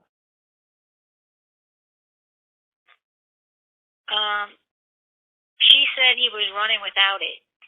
Okay. Which is impossible. Okay. So she came up with this story, a story, of course, that you don't want to mention on the air, a story that you don't believe. And so Jeff, at the time, how did he find out that Jake was missing, and did he ever offer up an explanation? Did he ever offer up a theory? No, never. Okay. When you showed up there on that day of August 30th, did he seem surprised that Jake was missing, or had he found out some other way? No, he wasn't surprised, but when I got there, it wasn't just Jeff there. There was 2 other guys there. Mm-hmm. And when I walked in and I told them I wanted to hear about Jake, what happened? The other 2 guys go, what you mean what happened to Jake? And when Jeff told them that Jake jumped on the bridge, they went ballistic. They just like, no, no, Jake would never do something like that. They just went crazy, and they left off the trailer, and so they were in non-belief. And that's when Jeff. So it wasn't just me that went, oh, there's no way. Mm-hmm. Do you know who these 2 other guys are? I don't, and I wish I would have got to. No, I just know one was an African American guy and one was a white guy, and I have no idea who either one of them were. All right, and Jeff, in the last 6.5 years, has never told you who they are? No, I only spoke to Jeff one other time since this happened. Mm-hmm. All right, we'll get into that here in a moment. So, Jeff somehow found out that Jake went off the bridge, but it wasn't you who told him? No, I never told him. All right, do you have any idea who did tell him? No, I don't. Okay, that's very interesting. I wonder how he found out. Okay, so, and then he says, go talk to Fallon. You talk to Fallon. She gives you some story that you don't believe, that we don't want to get into on the air for privacy reasons. It seems to me everybody's telling you to talk to somebody else and nobody has a straight story. Now, you just stated that you only spoke to Jeff one other time after this. And when was that, and what did Jeff say? It was about 4 years ago. Okay. 4.5 years ago. Sure. We were searching this recess pond that was next to the trailer park where Jake lived. We had bought some dogs out, actually, to make sure, that was right there, so why not check it? And I was looking for Jeff. Well, I actually found him. They told me that which trailer he lived in. He actually lived in the trailer that was right behind where him and Jake lived, because somebody burnt down Jake's trailer. Okay. Wow. Okay. Yeah, right? Okay. And so Jeff told me, he says, please, Miss Tina, I have a family now. Please. And I took it as, don't get me in trouble. Mm-hmm. I can't do this now. So. Okay. Now, here's the important part. Where is, once again, this is Jake's former roommate, the guy that he was kind of friends with, the guy that he was living with at the time of Jake's disappearance, the guy who said, go to talk to Fallon, the guy who really did not give much of an explanation for anything. Where is Jeff Taylor now? He's in jail. And why is he in jail? He killed his baby. It was shaken baby syndrome. So the same thing that Fallon got in trouble for, although she never did any time, Jeff did the same thing, and he is now currently, as of August 24th, 2021, in jail. Yes, sir. All right, that's nice. Okay. So, and do you have any idea how long Jeff's going to be in jail? No, I don't. Okay. How would you say, being that you did get to speak to Fallon shortly after this, and once again she said something that we're not going to mention on the air, how would you portray her reaction to Jake's disappearance? Nonchalant, like it happened. Okay, we got to get on. Let's see what's next. Kind of attitude, and I different than I did. Did you ever see her shed a tear over Jake's disappearance? No, okay. I haven't. All right. Did Fallon? You just talked about a search that occurred in the last 6.5 years. Has Fallon ever taken part in any searches for Jake? No, no one has. Okay. Has she ever accounted for her time? Of course, we know these texts on the 28th that were nicey-nicey between the two of them, but has she ever offered up her own theory as to, did she believe that Jake jumped off the bridge? She never said. All right. She, to your knowledge, saying it to you, she's never stated a theory regarding Jake's disappearance. No, she hasn't. Okay. That's all I care about is what she said to you, and she certainly had enough chances over the last 6.5 years to say so. Okay. We're going to come back to her, as the listeners would probably guess in a little bit, but we're going to have to cover some other things. I kind of alluded to this in your discussion of the 911 calls. There's something strange about those 911 calls, isn't there? Very. All right. Why don't you explain to the listeners why they are strange? They both came from the same phone number.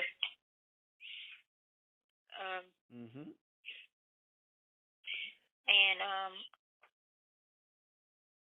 one of their voices I recognize. You actually recognize, you've gotten to hear, I guess what you're saying is you've actually gotten to hear the 911 calls. Yes, I have. Do you have the recordings of them personally? Yes. All right, okay.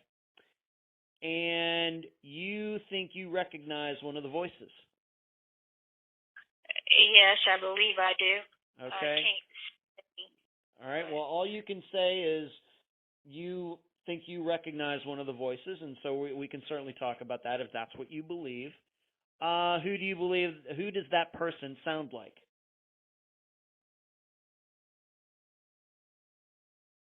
If you don't want to give a name, that's fine, but why would you happen to recognize this voice? Some of the words that they say is words and that this particular person would say, and the way they would say it, the way the person talks, the way the pauses that they make, and the cough that they have, it all adds up to the same person that I believe it is. And you don't want to give that person's name on the air? Not on the air. Okay, that's fine. For my safety. Okay, that's totally fine. But if you can say why is it, can you even say why you even know this person?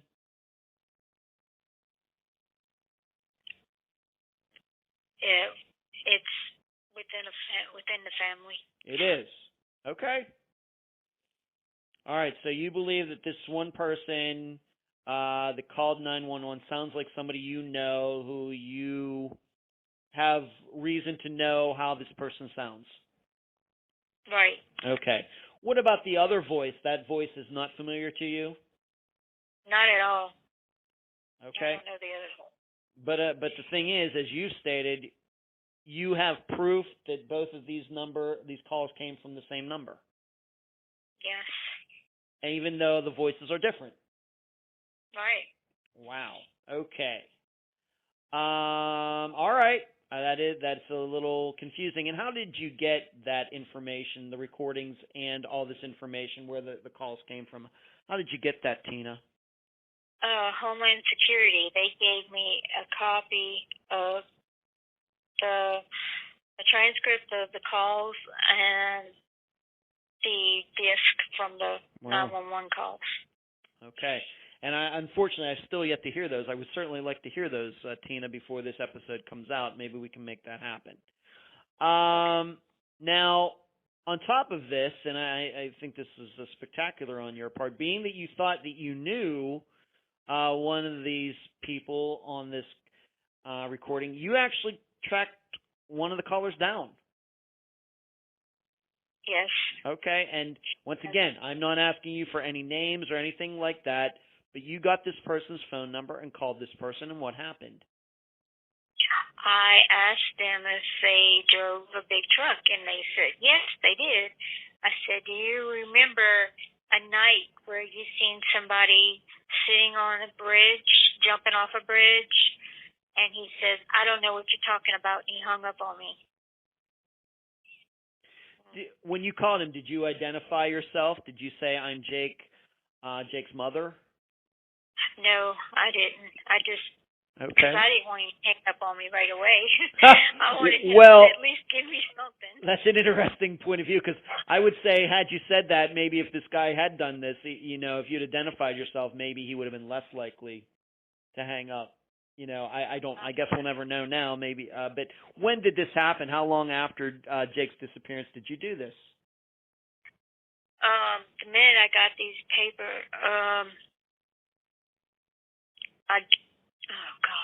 maybe 9 months, 10 months after. Okay. As soon as I got my hands on this paper, and I researched that phone number that they told me that phone number could not be traced. Yeah. Yes, it could. As soon as I traced it and found the phone number, got a name, the first thing I did was call it. Okay. Does this person, I'm guessing it's a guy, does he live in the area of where Jake disappeared, in the Baton Rouge area? 10 Port Allen, West Baton Rouge. Okay, so very close to that. And once he hung up on you that one time, have you ever attempted to call him again? No, I never called him again. Okay. And would you say that when you called this guy, is this the guy that you recognized his voice, or was this the other guy? No, the other guy. The other guy. This was the voice of the person you didn't recognize that you called. Yeah, I didn't recognize that voice. Okay. What about the voice that you did recognize? Did you ever happen to try to call that person once again? You do not have to name his name, but did you ever attempt to talk to him and say, hey, was this you that called this in? Did you ever do that? No, I actually wanted to compare the two, so I did call them and record it so that I could compare the two together to see if it's all in my head. You know? So I did do that, and they did they compared the two to see if they were one and one. And came back and pretty much so. All right, so what you're saying is you actually had a professional analyze the voices like through the computer or something, and this person says that the voices are the same. The person you knew and the caller from 911 are the same person. Yes. That is this is this scientist's opinion. Can you say who this person is? Who did this comparison for you? Peter Hyatt. Okay, so people can look him up. All right. So, but you personally, though, have never talked to in 6.5 years, you've never talked to this person about, hey, was that you that called in this call? You've never done that? No. Okay. Never. All right. Do you think that this person suspects that you think he called to not called 911?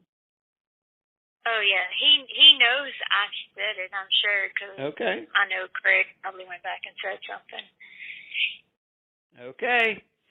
So, just to make this clear, though, for example, this is not, when you say this is a voice you recognize, you're not saying that this was your ex-husband Greg's voice. Oh, no. Okay. All right. Then we're just going to rule him out. Okay. So we've talked about that. So the 911 calls, that does sound kind of weird. 2 calls from the same number, but 2 different voices, and not sure what to make of that. All right. Now, once again, you have Jake's phone, but did you also tell me that there were some recordings from Jake's phone about something about somebody get off of me or something? Did you tell that to me at one point? No, it was actually on the same. When they gave me the disc for the 911 calls, yeah, they didn't realize that they gave me everything. They gave me all the 911 calls from like the 27th till day after the 29th.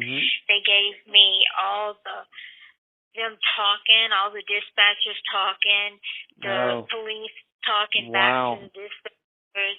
I mean, they gave me everything. So I got to hear everything that was said, and it was heart-wrenching. I bet. All right, so what you're saying, you heard a lot of calls that had nothing to do with Jake's disappearance.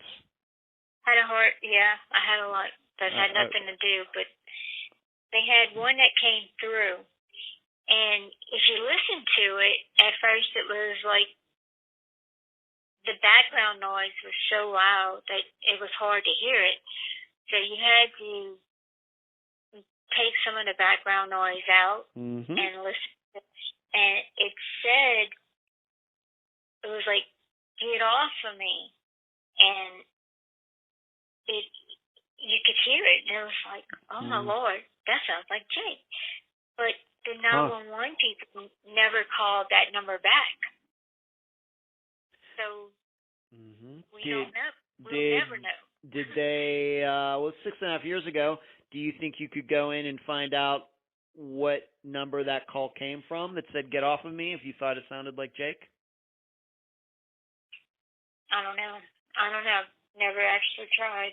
Okay, well, there's a thought. So they gave you all these recordings, and what you're saying and listening to all these recordings, once again, most of them have nothing to do with Jake's disappearance, but there was one in there that you thought, man, that kind of sounded like Jake. Yeah. Okay.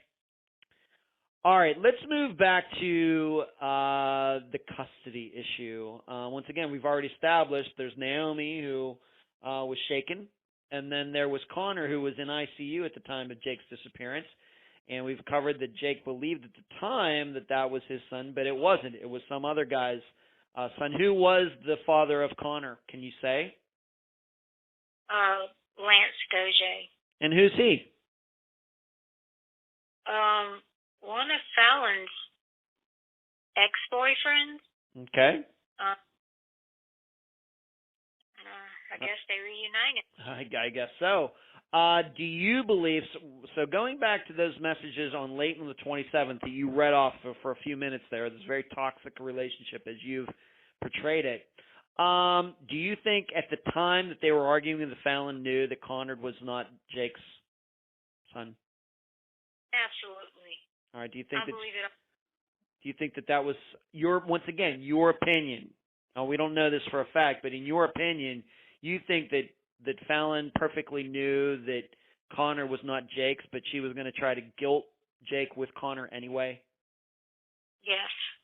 Okay. So Connor's in ICU. Who has custody of Naomi at the time of Jake's disappearance?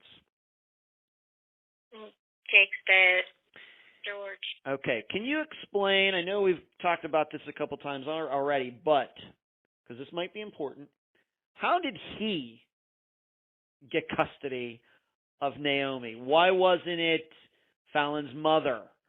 Or I guess it couldn't be you because, they were looking at you being that this happened in your home. I get that. How did he end up with, that seems like an odd choice. I really don't know. I did not think he would pass the papers you have to fill out. And I honestly didn't believe Fallon's mother would either. So I don't doubt it. I figured there would have been enough under his name that there would be no way they would give that baby to him. All right. They did. So in your opinion, he, once again, the way you knew him, you think that he was a very bad choice to take care of Naomi. Right. All right. And we have to remember, he's the grandfather, and she's, Naomi's like a year old or something.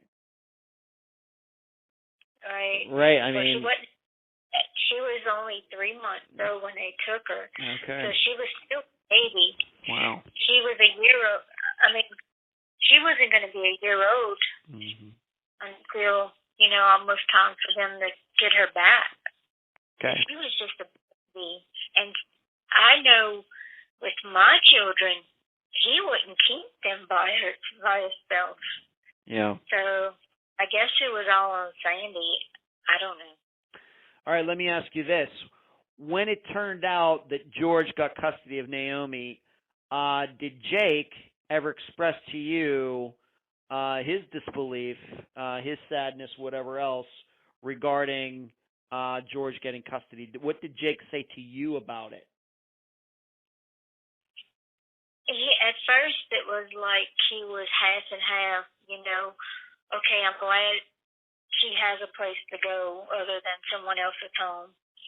And then he was worried. I'm worried. Because then George started doing the, Jake would show up and, oh no, I decided you can't come today, get away, go home.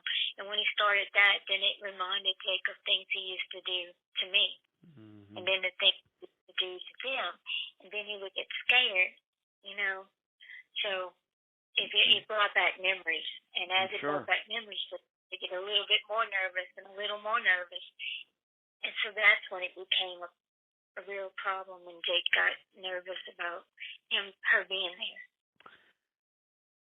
Let me ask you this: being that there was also another son that came into this who was in ICU at the time of the disappearance, who had custody of Connor? The father has custody of Connor. All right. So Fallon once again could not have custody of her own baby that she had. No, she ended up going to jail. Oh, she did. She's out now, but she went to jail for a while. I don't know if it's because she broke probation for drugs or what the deal was, but she did go back to jail. All right, so they gave her a light sentence, but she did something while on probation that got her in trouble that they eventually sent her to jail. Right. All right, but jail was not the sentence she got for abusing Naomi or the shaking incidents. No, not at all. Okay. So the father, then I start thinking, well, if it wasn't known at the time that this other guy was the father, how did he get custody of Connor? Well, Fallon brought him home from the hospital and kept that little while. My mom is the one who took care of him, like whenever she went to work and stuff. Oh. And while they stayed here, and that's why I asked Mama a while ago, how long did they stay here? Right. Well, I'm asking about Connor. I'm talking about Connor. Yeah, that's what I'm talking about, Connor. And wow. So Mom took care of Connor and all while they were here. So after Jake's disappearance, your mother was taking care of Connor? They all, yeah. Fallon, Wow. Connor, and Naomi came here. And she was when Fallon would go to work and stuff, Connor was here. And Mom would take care of him. And I think the listeners can read between the lines. You'd think that Fallon at least knows what happened to Jake. I think any listener can read between the lines. How'd you feel about Fallon being in your house after Jake disappeared and having suspicions of her?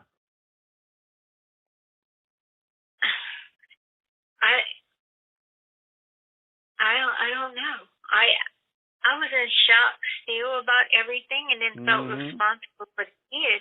I didn't realize that wasn't Jake's child. Yeah.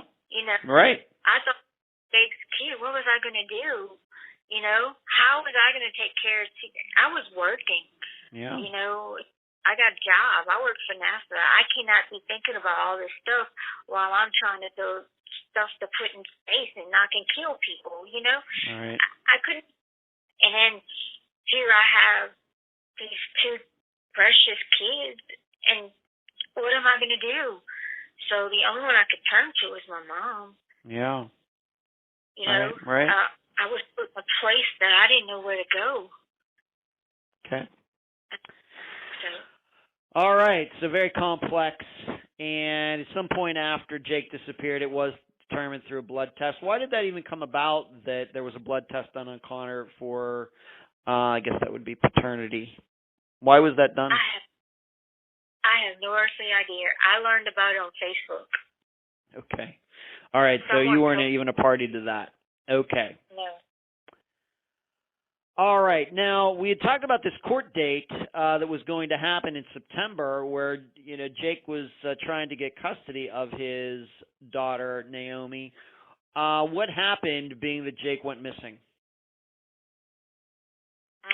Fallon ended up with the custody. They said she completed everything she needed to complete, and she only had probation, and so she could have her baby back. Okay. So it went back to, and how do you think George felt about that? George and Fallon has a good relationship. Okay. Yes, he's fine with it. Okay. Do you think, once again, any proof that George would have had a problem if Jake got custody of Naomi instead of George having custody? I guess what I'm asking you, if you could read into your ex-husband's mind, George, who do you think he would rather have custody of Naomi, Fallon or Jake?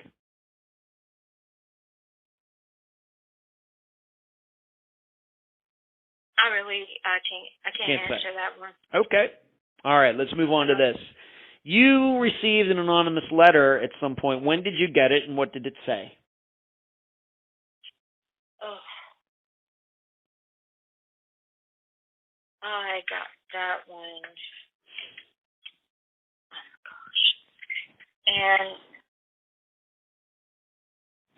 2015? I think it's 2016. I got it, and it talked about there was a bit in where Ramona lived in this trailer park. There was a new pile of dirt that was put on the side of her trailer park, on the side of her trailer. And the person who wrote this anonymous letter said that we needed to check it, that they believe there might be something in there. Did that ever get done? Did everybody check that? This year, someone finally did, and they said there was nothing there. Okay. Was this a letter that was mailed to you? It was mailed to a PI that I had working for me at the time. Okay. I will ask you about him in a moment. So you got this letter, maybe 2016, was eventually checked out, nothing to it. Right. All right, because I had in my notes that this was a trailer park where it said Fallon's mother lives. Is that not correct, or is that correct? That's right. No, that's correct. All right. She was there. Okay. Did you give that letter to the police? What did they think about it? You will laugh, I'll tell you this. When I went back to Cook, who I thought was my main detective for the first 5 years, when I sat down with him, being so happy I finally had an interview with him, I found out that he told me he wasn't my detective for 5 years. Well, I handed him this letter. I said, but look, this was given to me. This was mailed to my PI. I need to hand this over. This is evidence. And he handed it back to me and told me couldn't take it. I'm like, where am I? I've entered the Twilight Zone. What do you mean? I just gave you something that it says that my son may be here, and you just handed it back to me. It's like I told him where a missing dog was, and you might want to go check and see if that's really him. I felt so humiliated. Yeah.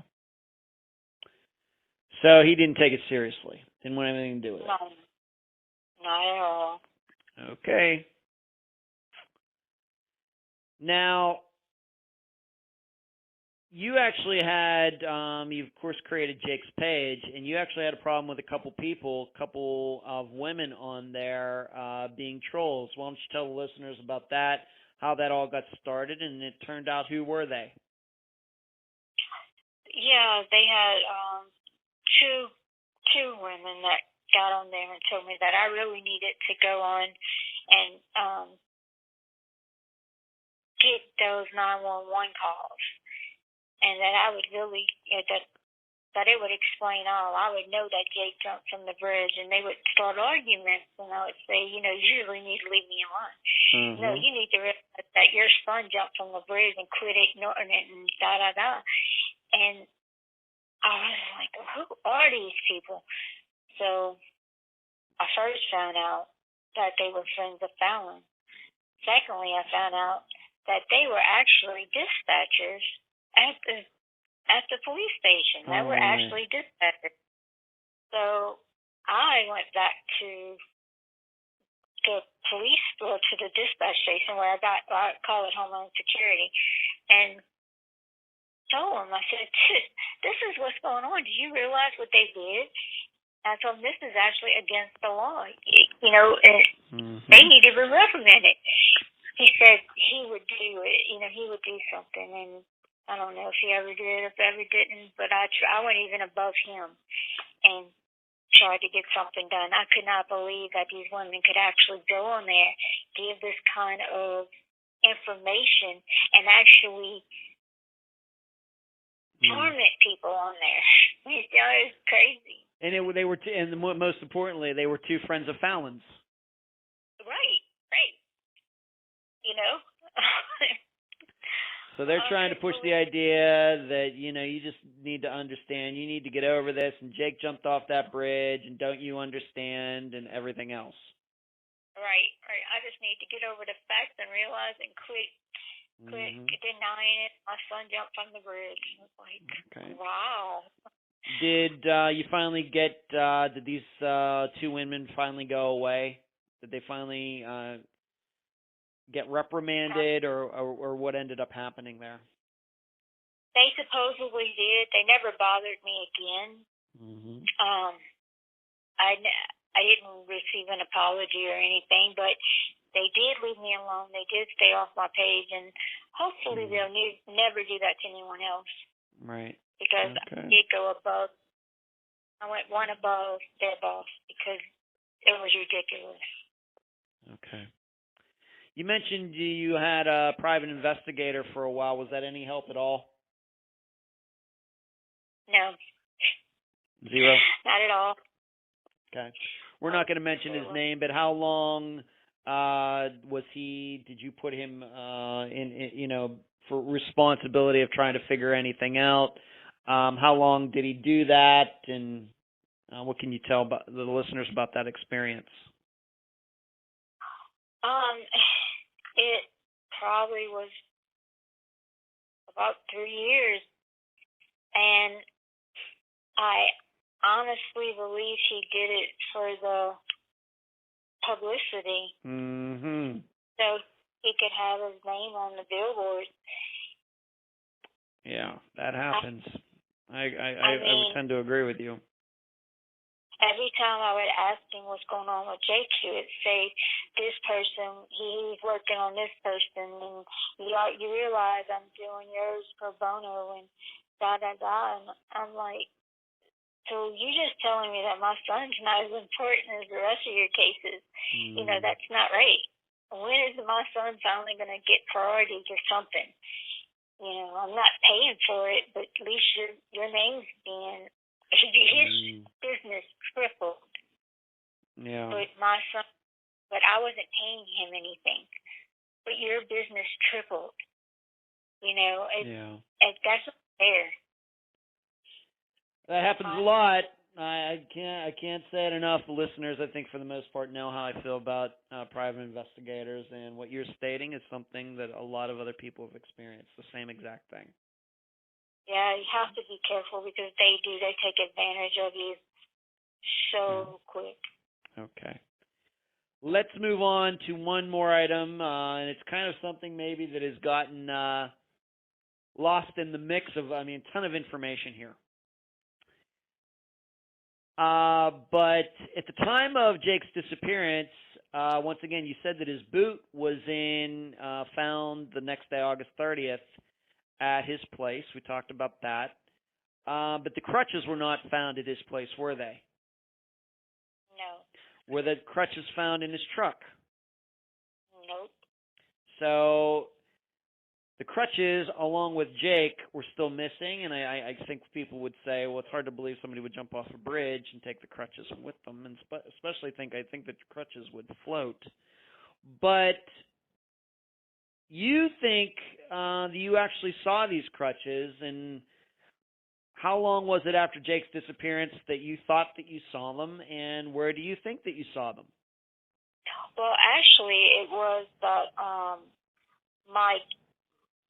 my daughter, her aunt told her to tell me that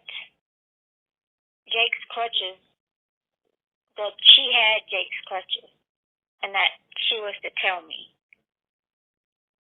So I told the detective that information.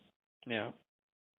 And the detective went over there and confronted her, and she said she did. She said, yeah, that's Jake's crutches. And they asked, well, what are they doing here? And she says, oh, Jake didn't need them anymore. That's what his doctor told him. And I'm like, BS, And I'm just sitting here like, so do you have them? And he's like, no. So I said, so what are you going to do? He has done nothing. And I'm saying, wait, any place you look, you will see that for the last 6 years I've been saying his crutches have never been found. Any site you look at, any Facebook page, anything, I know. his crutches were always missing. And it comes up, and you say, oh, well, how? All right, and so you're not doing where were the crutches found? at George's mother's house. And so, but we have to remember that Jake was there for dinner at his grandmother's on the 27th. Right. Right? And is it possible, just need to ask, is it possible that Jake just took off without them? No way. No way. What does your other son, Greg, remember about this? Does he remember Jake leaving with his crutches? Craig knew he couldn't walk without his crutches. No way. All I'm asking is, did your older son see Jake leave with his crutches? Has he ever stated that? I know what he knew, but I'm just asking what he saw. I've never asked him, but Okay. I even told the detective, I said, I get with his doctor. Let his doctor tell you. Don't take my word for it. Talk to his doctor. Okay. His doctor confirmed it. Okay, so these crutches, and once again, though, it was this big news that, his crutches were still missing, but this grandmother never came forward. Never came forward. Well, it was his aunt. Now, the same aunt that I'm talking about, she lives with her mother, by the way. So this is that same man I'm talking about. So her mother could have not even known they were in the shit. Her mother's 73 or 83, I don't know. Anyway, her and I had words to where I never lose my temper and I never curse, but this day I did. I don't even think I've seen her. I've seen Red. She told me that I'm probably the one that went in and stole his TV and his guns and stuff. And I blew, and I literally was told to get off the property by Mr. George. But so after my daughter was told that, I was like, seriously? And she's the one that accused me of taking all this stuff. So then it kind of all clicked together, you know. So that's why I was really upset whenever the detective didn't do anything. He still hasn't. So how long did it take before these Crutches, this revelation regarding the Crutches being at the grandmother's, came out? Oh, just maybe, 5 months ago, 6 months ago? Wow, that long. So it took 6 years for that to happen. Exactly. Now, I've spoken with his grandfather, his grandmother, his aunt, everybody about Crutches missing. Mm-hmm. I've actually had conversations with them about where were these Crutches. Mm-hmm. And if they knew that whole time they were in that shed, why didn't anybody speak up? Okay. Yeah, Are you sure? All Crutches kind of look the same. Are you sure that they are Jake's? I can't imagine her putting herself in that much trouble and then actually telling the detective they really were Jake's. That's kind of like tampering with evidence. If you say that they are and they're really not, you know, that can get you in a lot of trouble because Crutches have a serial number on them. You can tell who's who. Okay. I didn't know that, but okay. Yeah. That is puzzling. So we have the booted home. We got the Crutches at the grandmother's. Of course, his wallet's missing, but his phone was left in the vehicle. We got a lot of unsubstantiated time in Jake's life on August 28th. We have these texts between Fallon and Jake where they're at each other's throats, and then the next day on the 28th, they're all making nice again. We have him avoiding calls, you might say, from his boss. But then we can't forget, though, that your ex, George, says that Jake was at his house on the evening of August 28th. Right. Okay. And did George ever say whether Jake was with his Crutches or not? No, Nobody's asked. He's never actually. Okay. Nobody ever actually. All right. And then on top of everything else, you go to Jake's place on the 30th, and stuff is missing. There's all sorts of holes in the wall, and the best the roommate can tell you is you'll have to ask Fallon about it. Right. That's right? That's right. Okay.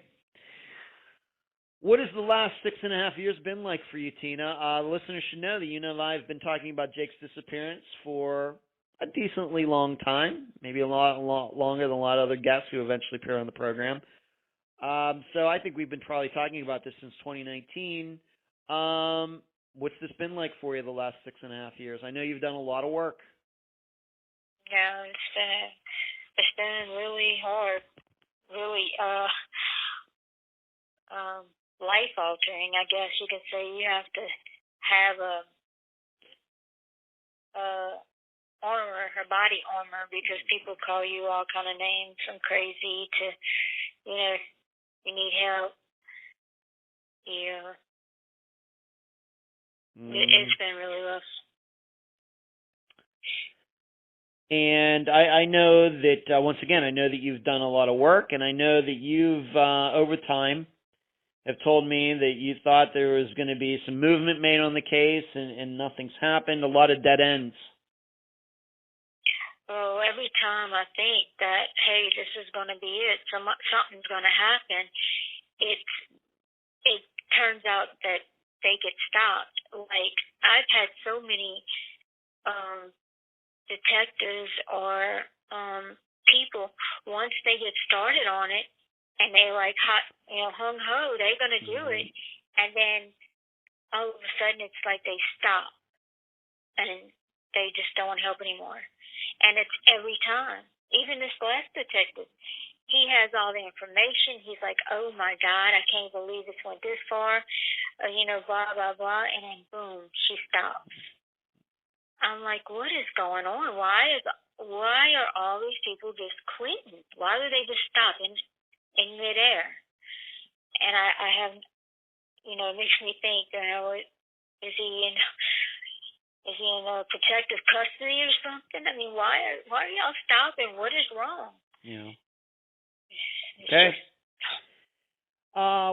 when you have gotten to talk to any investigator on Jake's disappearance, have they ever given you an opinion or a theory on what happened to him?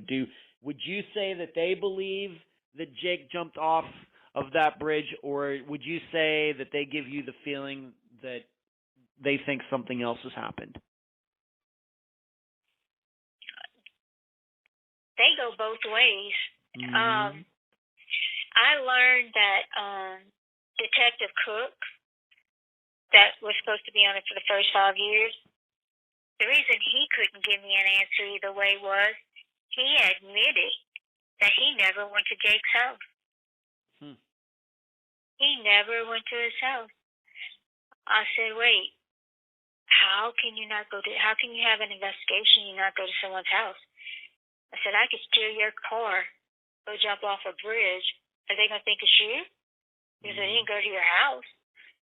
I said, there would have been so much more you learned if you would have went to his home and seen the window was punched in, the stuff was missing.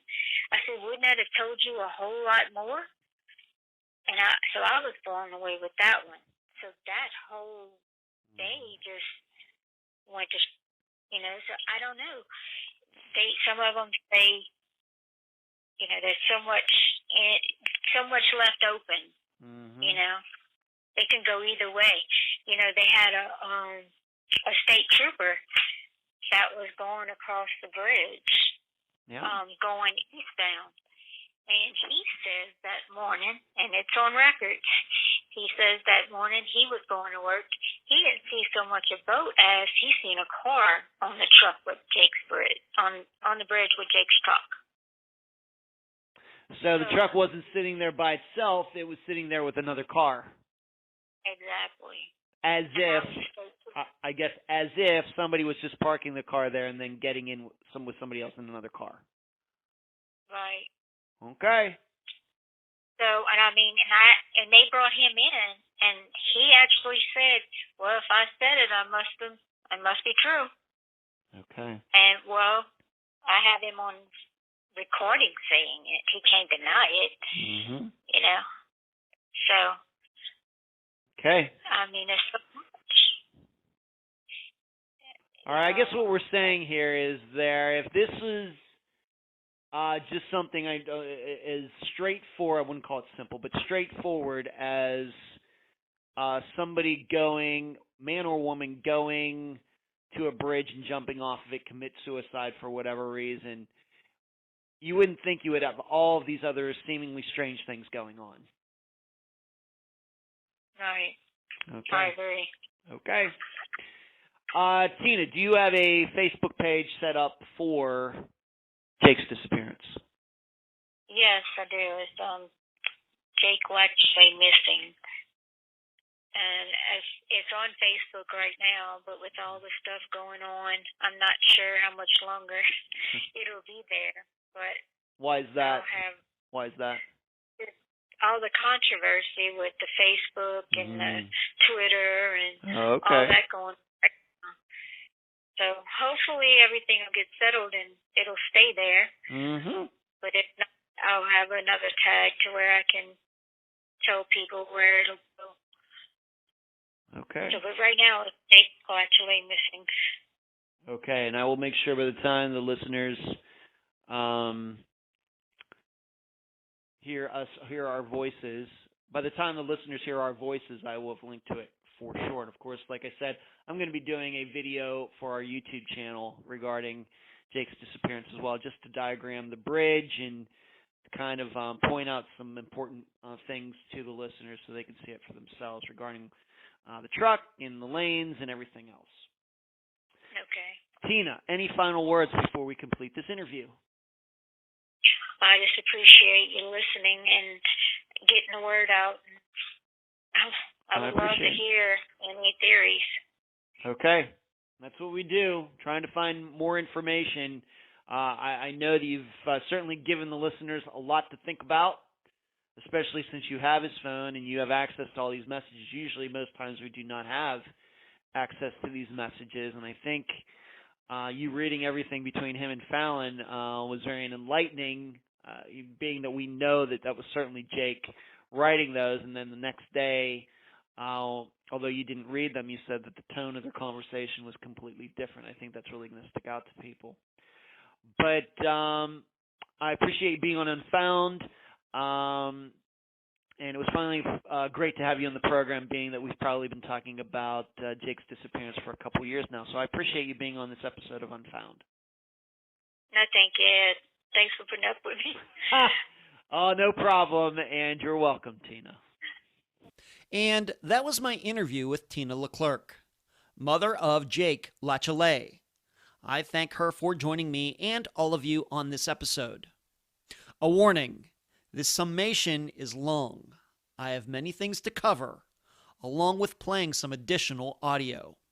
My first topic is the supplemental video concerning Jake's disappearance that covers the bridge alone.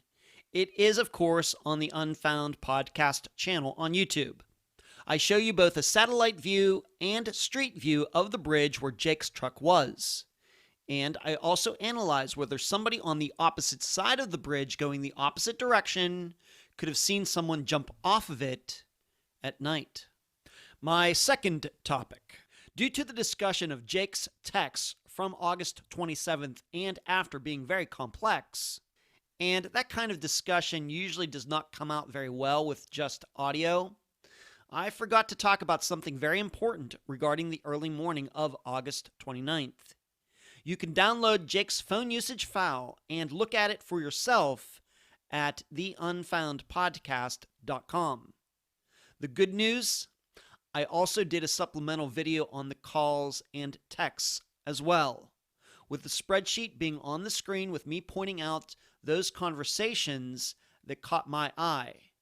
Once again, on the Unfound Podcast Channel on YouTube. However, in this podcast, I want to go over the most important point, in my opinion, from the extensive phone information Tina has. According to those records, at the very same time those 911 calls were coming in, Fallon's friend Ramona was texting Jake, asking him where he was. The next text says that Fallon is bleeding badly. So, where was Fallon bleeding? She was bleeding at the trailer where Jake lived with Jeff. If you will remember, Fallon claims she showed up there and saw something that Tina did not want to mention during our interview. Why was Fallon bleeding? Because she broke into the trailer and got sliced by the glass. And this then ties in why, first, it's really odd that the roommate Jeff never saw nor heard anything.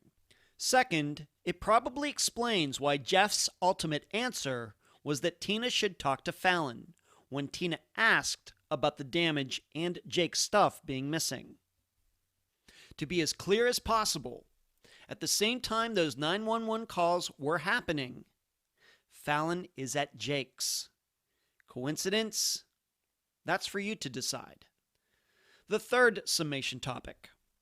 Something not explicitly mentioned during the interview is that in the phone log, there is a period of over 2 hours on August 28th where Jake neither received any calls nor texts, nor did he make any calls or texts. The last person he contacts before this blank area is his father, George. The first person he contacts after this blank period is his father, George. And although I usually like to just keep it at 3 points, I must add in a fourth. Those 911 calls. Here are the recordings so you can listen for yourselves. I will offer my comments after. 2:46 a.m. 7 seconds. The center is 911. Where is your emergency? Hey, how you doing? Look, I'm a truck driver and I'm going westbound. Mm-hmm. I was just You're on the interstate? Yes, ma'am. Okay. Look, I was just calling. They got an old pickup truck. It's on top of the bridge. Mm-hmm. Well, I was kind of skeptical because it don't have no blinkers on and the lights are on, but I don't see nobody inside the truck. Kind of spooky, you know? Okay, and they were also going westbound? They going on westbound, and the truck just sits on top of the bridge. Sits to the bridge, and on the westbound side. And, I mean, no blinkers, the lights are on, so I don't know where's the person at. Okay, do you know if it was on the Baton Rouge side or if it was already into Port Allen? No. It's on Baton Rouge side. It's like right before you get to the top of it, right there, like when we to the middle of the get to the bridge. Okay, hold on one second. Let me go ahead and transfer you to Baton Rouge City Police so you can tell them also. Okay.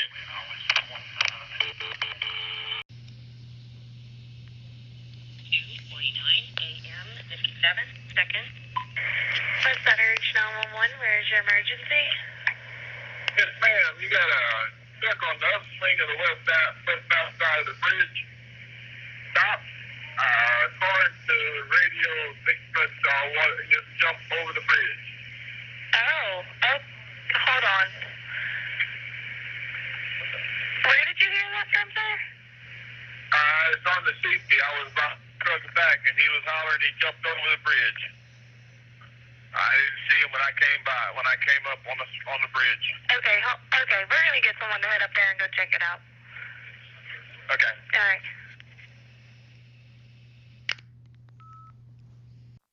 And those were the two 911 calls made concerning Jake's truck being on the I-10 bridge over the Mississippi River during the early morning of August 29th, 2014. I am certainly not an expert in this area. However, my assistant Carrie was a 911 dispatcher at one time, so she has experience listening to people's voices, especially under difficult circumstances. And Carrie believes the callers are the same. Yes, we already know the calls came from the same number. But with Carrie making the assertion that one, if not both of those voices you hear are not the true voice of the caller, this adds in another layer to an already complex disappearance. If Carrie is correct, then this really could mean that Jake did not jump off the bridge that early morning. But several people wanted to make it appear as though he did. Why would several people want to do that? I don't know. But one very specific point should be made.